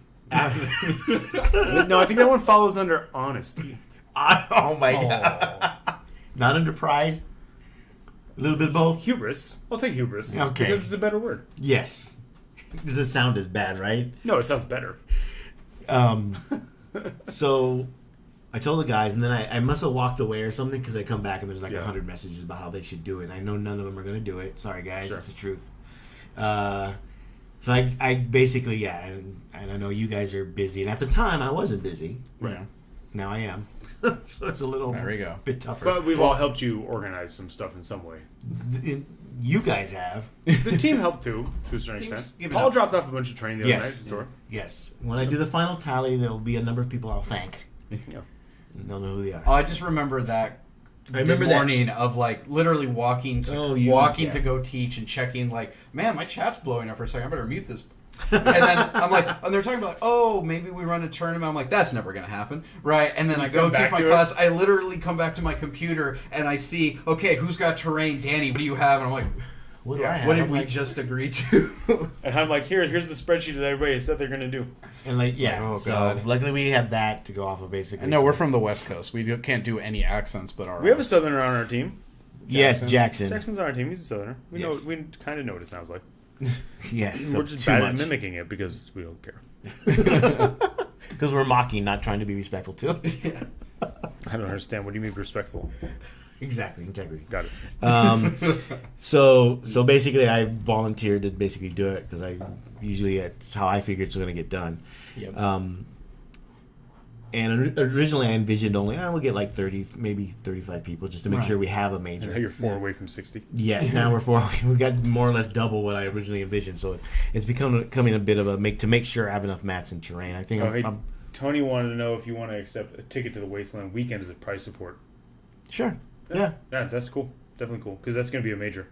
Yes, that's in Vegas, and that's always a good selling point. Yeah. Cool. Thanks, Tony. Tony's so nice. Hammerhead Games is such a great company. It is. I know. Everybody should go buy something from their website right now. Yeah. Well, let's all just take a couple minutes. Everybody pause your podcast. Yeah. I will say this. Don't pause the Twitch stream because it's live. But pause the podcast if you're listening. And go ahead and do that. I will say that Tony is a supporter of every single podcast ever in 40K. Yes. He's the first one to step up and offer assistance for a podcast. Right. So, good on Tony. Yes, voluntold. Is it voluntold when you tell yourself to do it? Or is it like glutton for punishment? I don't know. Sadism. Sadism is more that than being voluntold. Yeah. I voluntold certain people that they're going to do stuff. Yes, I can attest to that. Yeah, so... yes. So right now we're at and I did basic stuff, nothing too fancy for me anyway. No, I didn't. I mean, thank you, Tony, for offering the ticket. But I didn't really reach out to get prize because I just wanted to get it done. So if we happen to do it next year, because if it turns out successful and Kubla now wants to do it next year, then we already have it in with them. Yeah, we already have a bunch of terrain, so we could expand. And you did get cool trophies. Yes, cool plaques. I'll put up a picture of the plaques because we incorporate the logo. Yeah, they are cool. That Danny made for us, and it came out really well. Again, if you're just tuning in, that's the logo. I put it up back up on the screen. But no, I think it's logos I came up with. Oh yeah, and I'm just saying price support. No price support is better than cashy money. It is cash. It's true. I'm not gonna lie. There is no better prize than cash. The amount's not going to be as much as you may expect because I spent a lot of money on this, more than I probably should have, at least more than my wife knows, and will ever find out because she doesn't watch Twitch or listen to podcasts. But I'm gonna tell her our next team picnic. Yeah. Do you know how much you spent on Battle for Los Angeles? And she'll say, "What? What is that?" But hookers and blow. It's all hookers and blow. Definitely with blackjack. Without the blackjack. Should playtesters be allowed to complete for prizes in tournaments and in the ITC for prizes? Which is a part of our discussion after this, actually. But that's interesting. Well, I'll wrap it up right now. We'll talk about it. Okay, we'll come back. We'll come back to that. But hopefully next year and for Hammer Wrath because we have everything more or less set for this year because this is basically the build-up year. Yeah. It'll be good. Anything to expand won't cost as much. So I'm not nervous, but I am a little nervous. So do you think it's harder to get into tournaments now or easier because they're blowing up so big? I think it's easier to get into the scene. I think it's harder to win.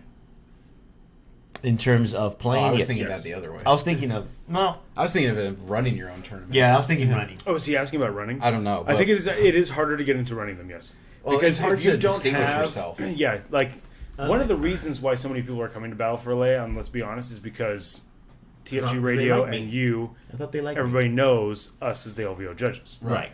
And so it's like, okay, so you can TFG Radio, who's basically the LVO judges, and some dude named Tom, are running this event. Are we really calling Tom a permanent cast member here? Are we really doing We're going with that tagline. He's some dude named Tom. 3 LVO judges and some dude named Tom. Because you know what? We can replace him with any Tom. That's true. If he can't make it. Tom's dime a dozen. I mean, I really like Tom. I'm just saying. He's not an LVO judge. That's true. But I think nowadays, because of the money involved, so we're lucky in that we had first for Hammer Wrath we had a store that could support that many players. Right. And in this case, the only reason we're doing it is because Kubla now is letting us use their space without any cost to us. Right. It's not like I'm going to a convention center or a hotel. I don't have a room block to sell. It's like, hey, just get guys here. Right. And they add a little extra to the cost.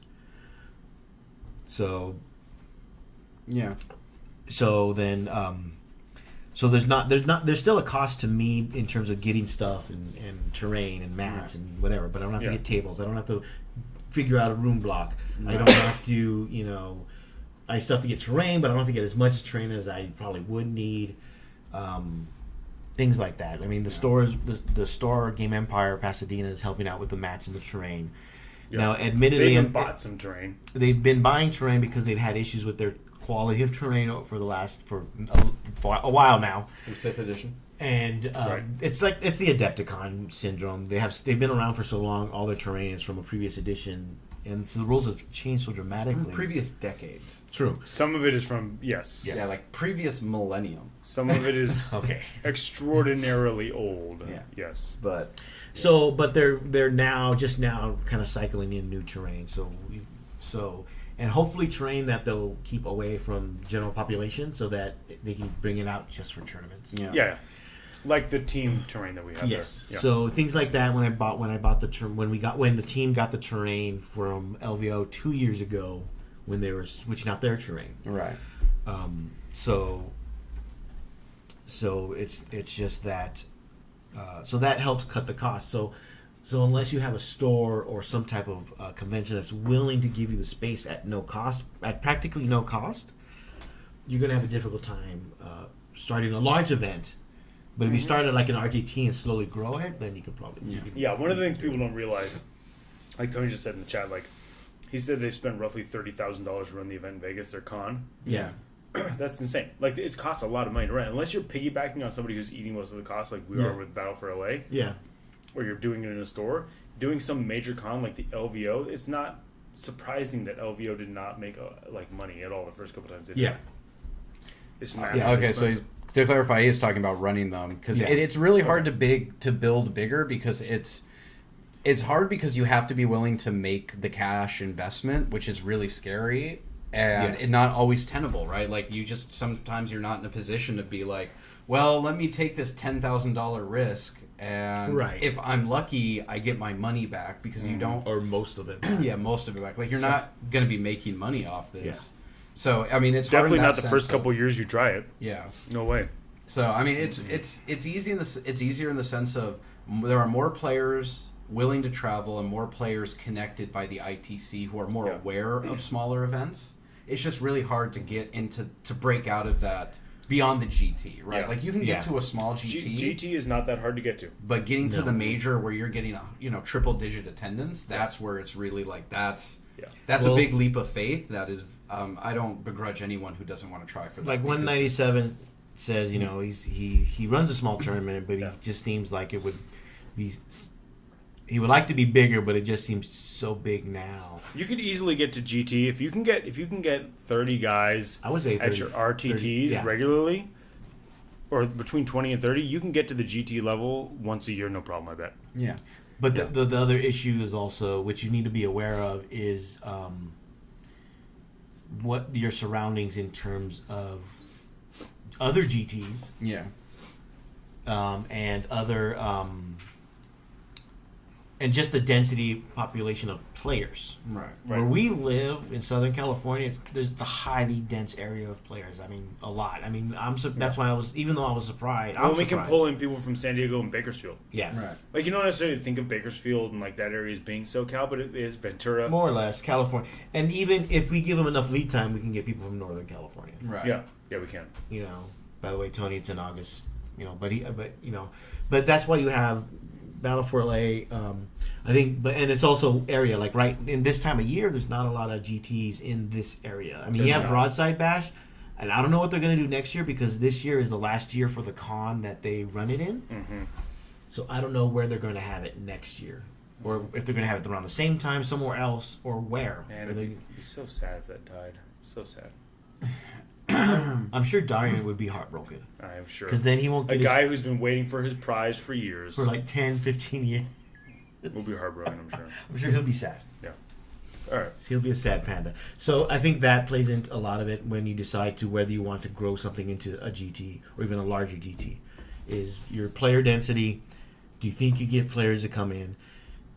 You know, and I'm lucky. I was lucky in that I'm not offering like a swag bag. I'm not offering like big prizes right now. Right. But I'm still able to get enough players for a small GT. Yeah. I mean, I think that's the biggest thing is don't grow too fast. Thank you, Tony. Right. Yeah. Like don't do a London GT. Right. Don't. Well, and try also. Yeah. Always make sure under promise and over deliver. That's why I'm under promising right now. And the other thing is, if you're in an area that has like that just massive people that want to play, they'll come simply for the ITC points. Yeah. Yes. If you're like, hey, it's going to be a GT guaranteed, they're there. Yeah. And if you can be like, it could probably be a major, they'll push it to make it there because they want the ITC points. If you're living in an area that's got all those competitive players who want those points, they'll push to get it. They want it. I still think the date might be the most that's obviously most important. You don't want to be. I think you don't want to be like the week before or after. I don't think because some people might have some hangover from.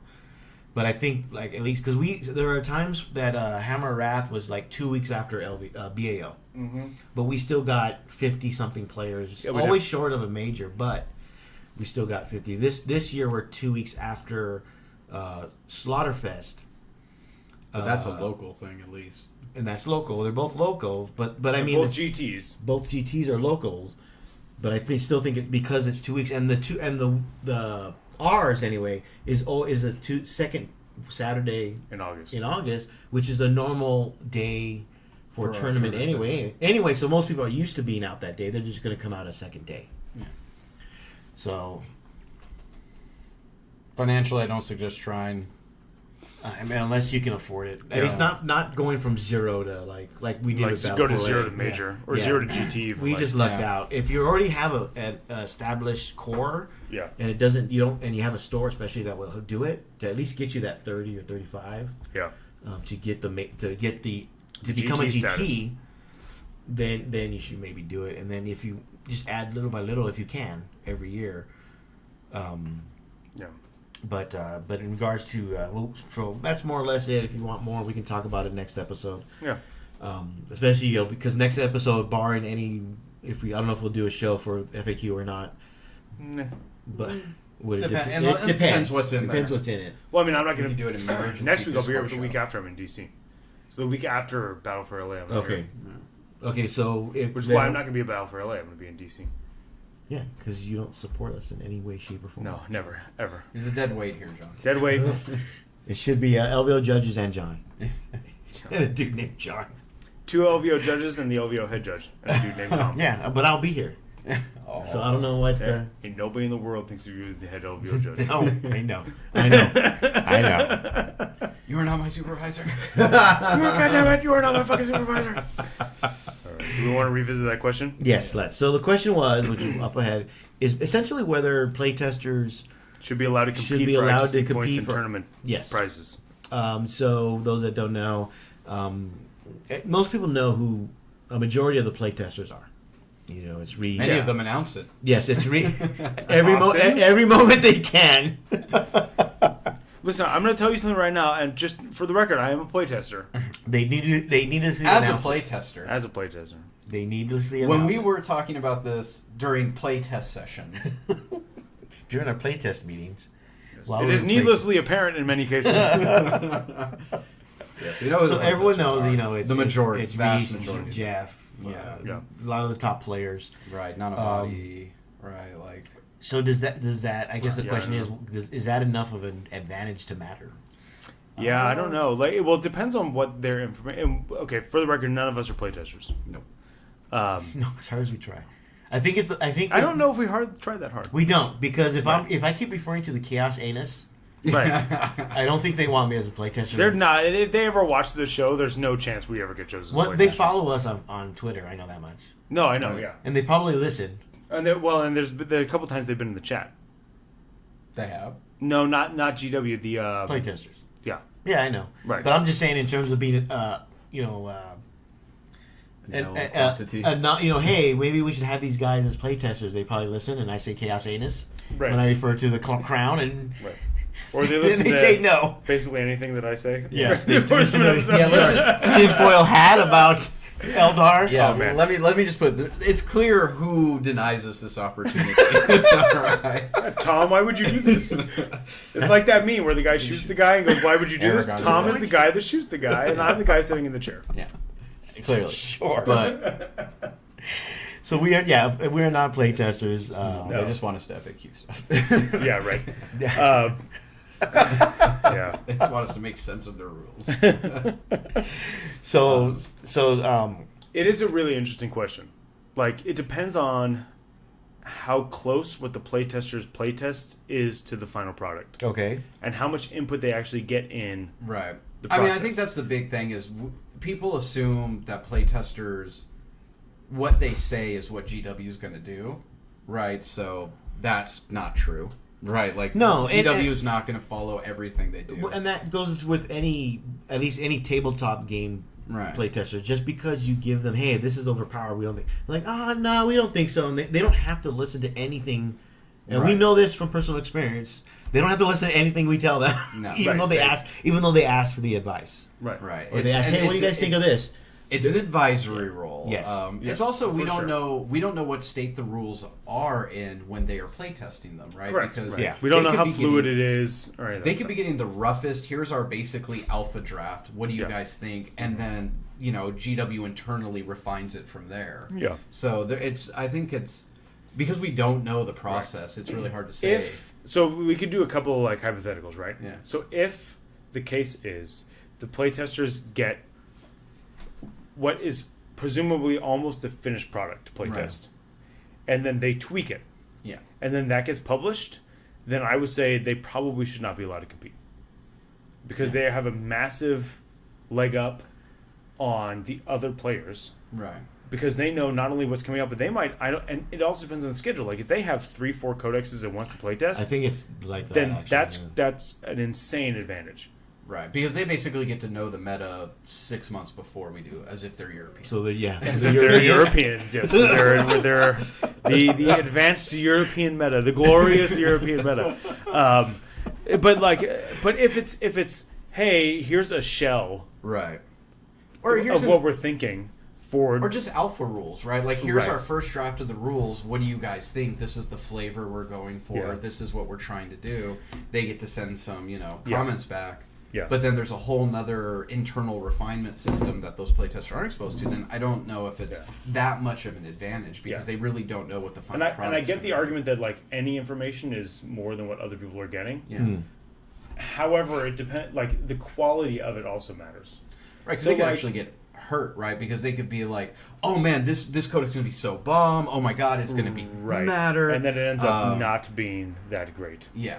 Right. Yeah. And they set themselves up. But I do think there is something to be said of if they even know the release schedule, right, for 3 to 4 months, right?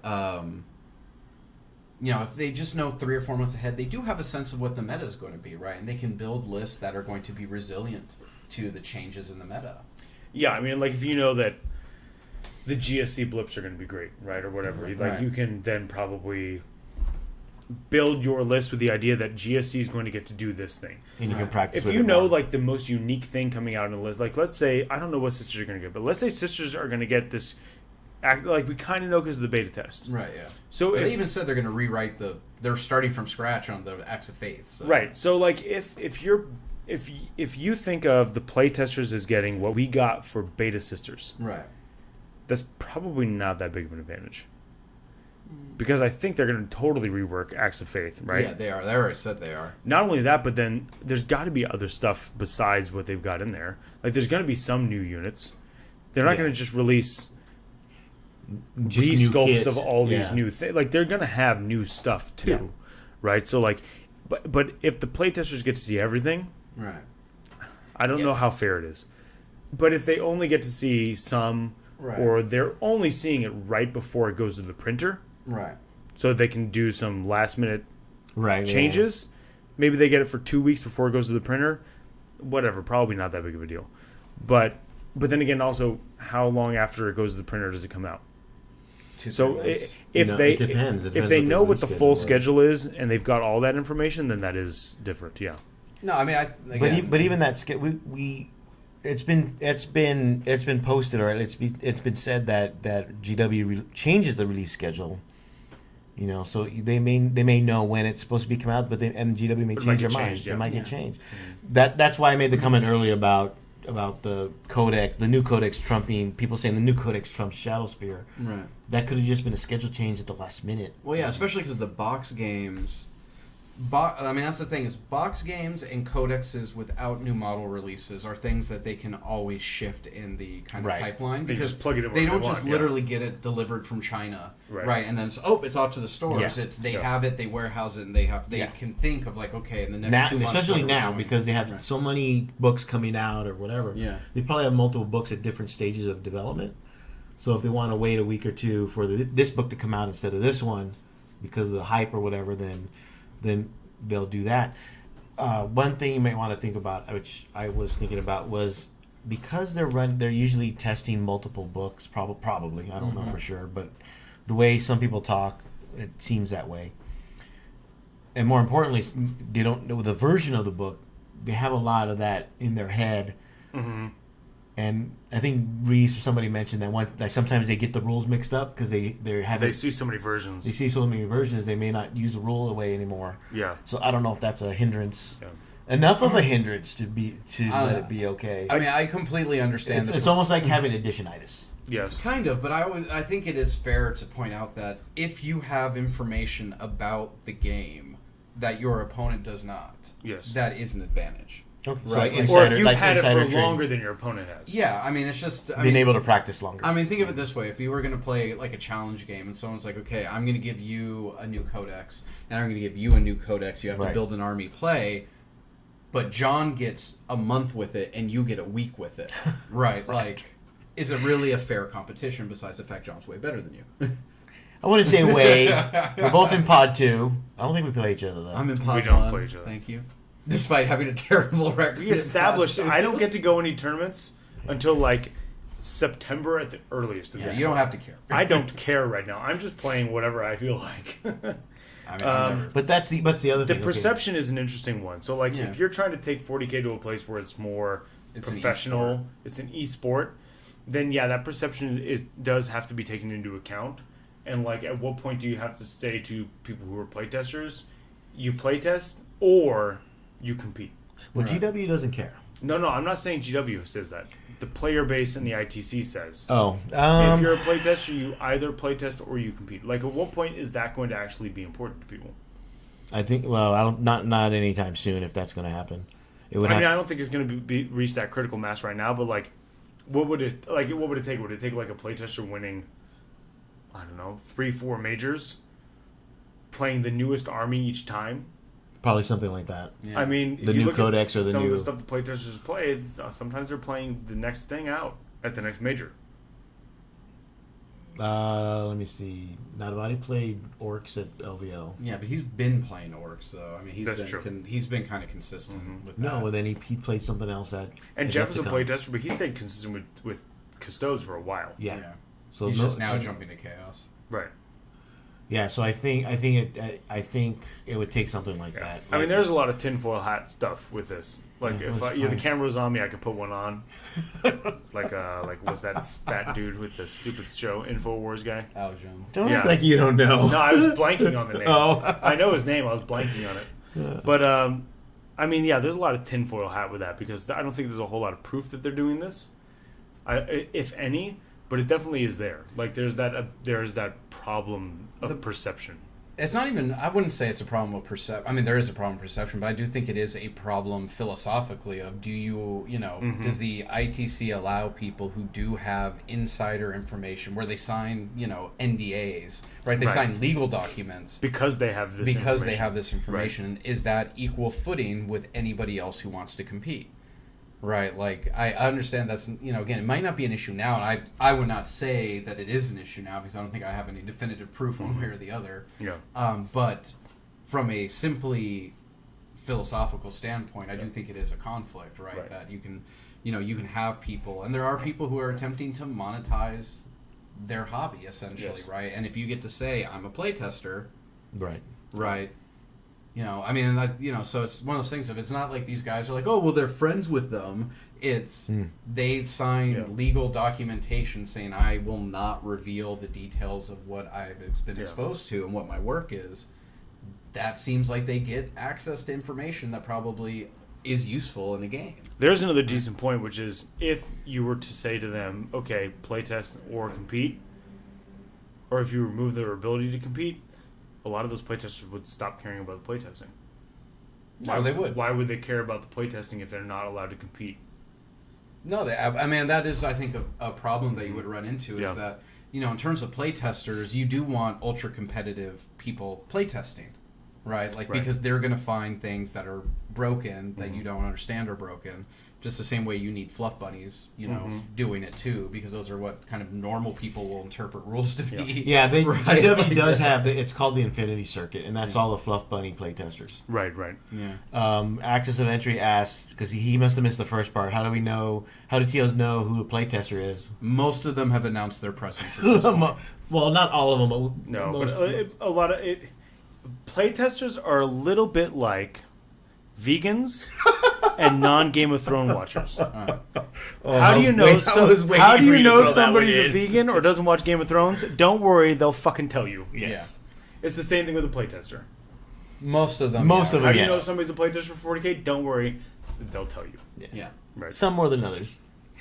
More often than others. More often than others, yes. Needlessly accurate. Yeah.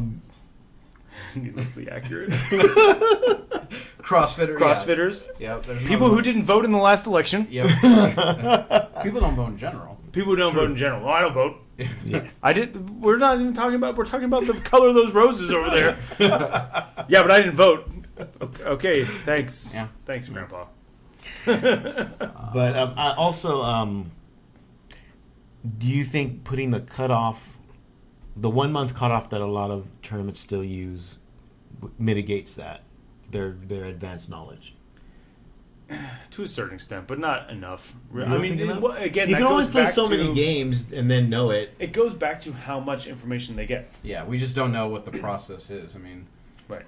If they're playtesting an army like Exodites that are like sister in battles because they're out in 2 weeks. We really didn't do camera on me for this episode. But let's say they're working on Exodites and that's not in the pipeline for like 6 months, but they're already playtesting it. They already see the bones of the army, or maybe even more advanced. That's a pretty long time to become comfortable with something. Versus, are they going to see it 2 weeks before it goes to printers, right, for kind of a final pass through and modification before it's too late? It is what it is. In these 2 weeks, play test as many games as possible and get back to us. Yeah, and we won't listen to it. Yeah, that's very different than play test us for a month and a half. Right. Help us write the rules. That's the thing. Do they get real rules input as opposed to, hey, we wrote this rule, what do you think? How's it broken? Or we want this unit to do this. How would you make it do it? Right. Right, because if they actually get to say, hey, you want this unit to be, a tanky kind of board control unit. Mm-hmm. let me write these rules for you. Let me tell you, here's right. my bid. Let's see how you take that, right? Then that's probably way too unfair. This is what I'm saying you should do. I know Fantasy Flight has certain rules for their playtesters that compete. I forget what they are, but I know there's specific things they can and can't do. Or for what?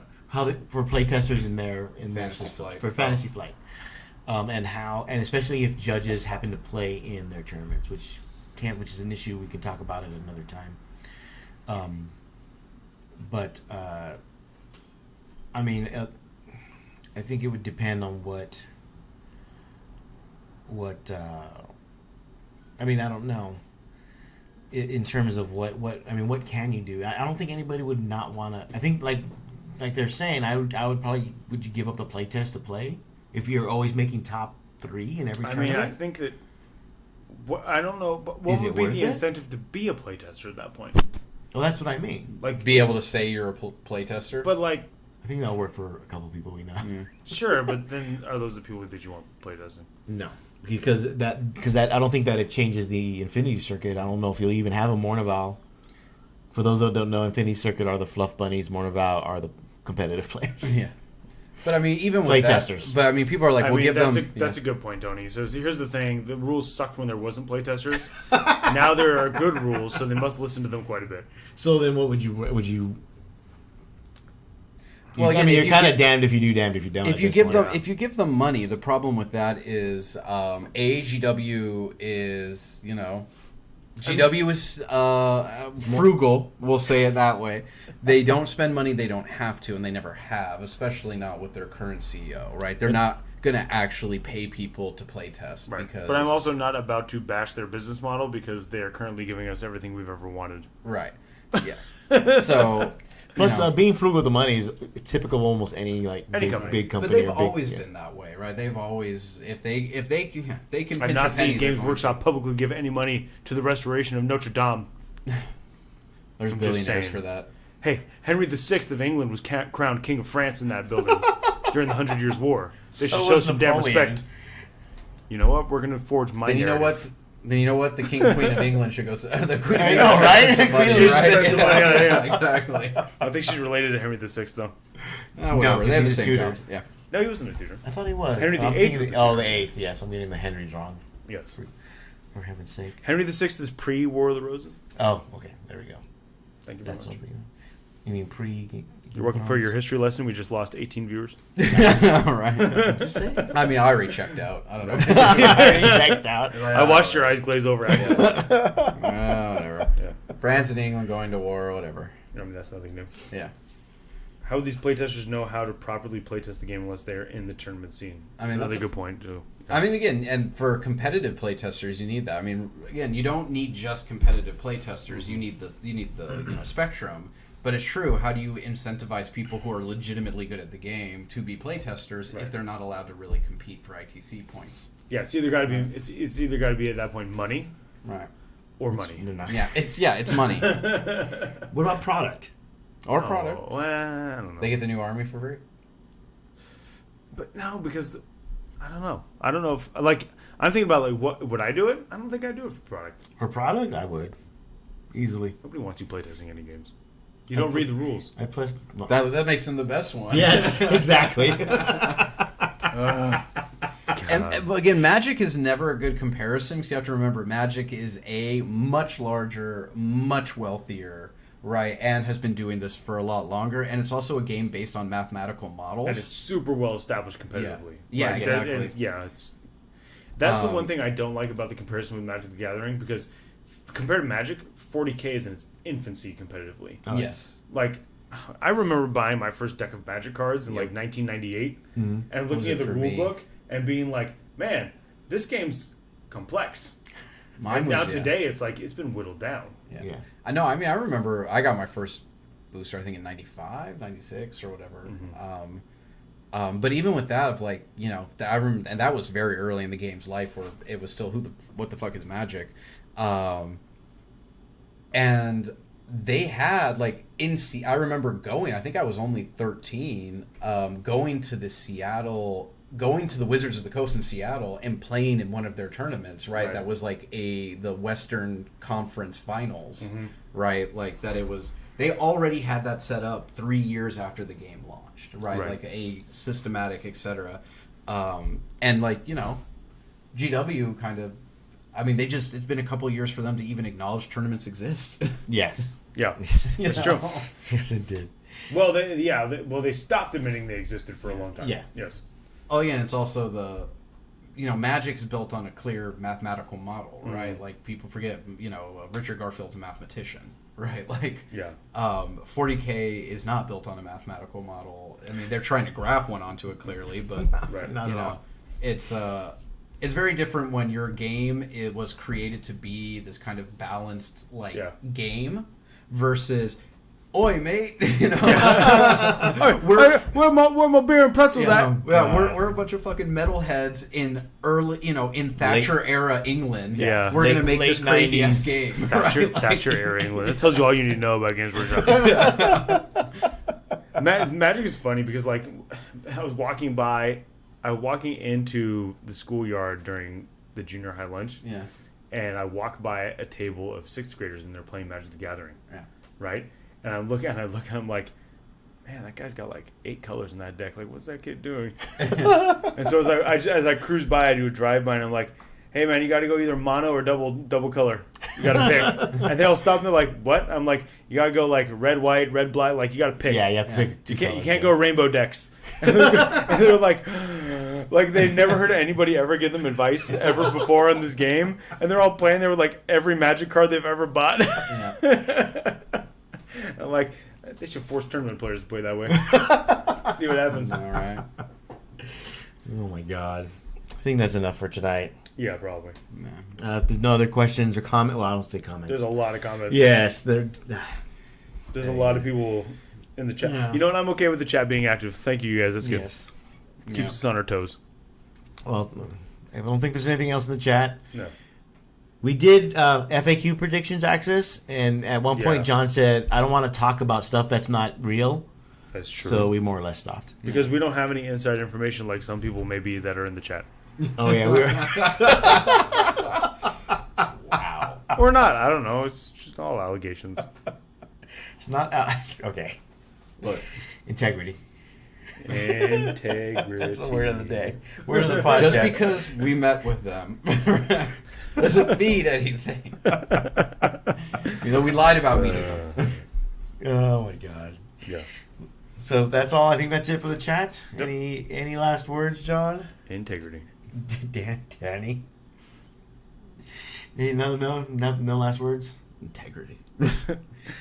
It's a good word of the day. I'm not gonna lie. A good word of the day. I don't know if it applies to you. I still maintain it doesn't. Remember, Battle for Los Angeles. We just need a couple more people for a major. Battle for Los Angeles. We're actually like 4 or 5 Get us there and let's watch Adam sweat at getting it all done. Yeah. Wow. No, be there and watch me just horribly get my ass kicked with a pure nidless. Let's see Danny go for the wooden spoon. So Battle for Los Angeles is next week.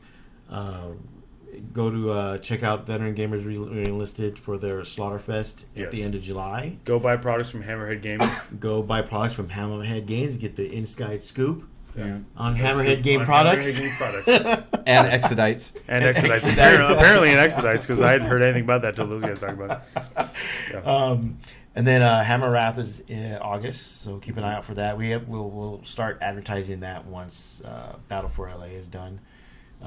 Good luck to everybody going to BAO because I can't go. And neither can I anymore because it's not in July. Thanks, Reese. You go to Slaughterfest. I can't go. I leave. I leave for Europe. You know what? You should go to Hammer Wrath. You should go to Hammer Wrath because I come back from Europe that weekend too. Wasteland weekend. The gentlemen's and ladies GT. That's Father's Day weekend. That's Father's Day weekend. Go to that. You're a father. I don't think that flies that way. John, bring the whole family. You don't help anybody out. No, you don't help nobody out with anything. You know what? You have no integrity. I'm the head judge for the largest Warhammer 40K tournament in the world. I help plenty of people every year. You help. By giving them 2 yellow cards for lying to us about their paint jobs. I'm sure there's a number. Though? Yes, I do. I'm sure you help them with. You know what? You help them with their integrity. I do. I'm pretty sure my name is at the bottom of that code of conduct document. As are ours. You know why your names are down there? Because I added them. Because we contributed. That's fine, but I was the one who actually added your name. No, okay, thanks. I'm just saying that little bit gives me more input. It could be also because you type almost all of it. I did type almost all of it. It gives me more input. I just put the framework and you can do the rest. That's exactly what I'm saying right here. And then Danny cleans up all the English. Yeah. And then I fix all. Yeah, you really need to learn how to use a comma, bro. There's a lot of things I need to learn how to use. And then Chris does all the editing or the formatting. Yeah. Oh my! It's a truly team effort here. Yeah. All right. With that set of integrity done. Yes. Good night, everybody, and have a pleasant tomorrow. See you. Laters. I don't like how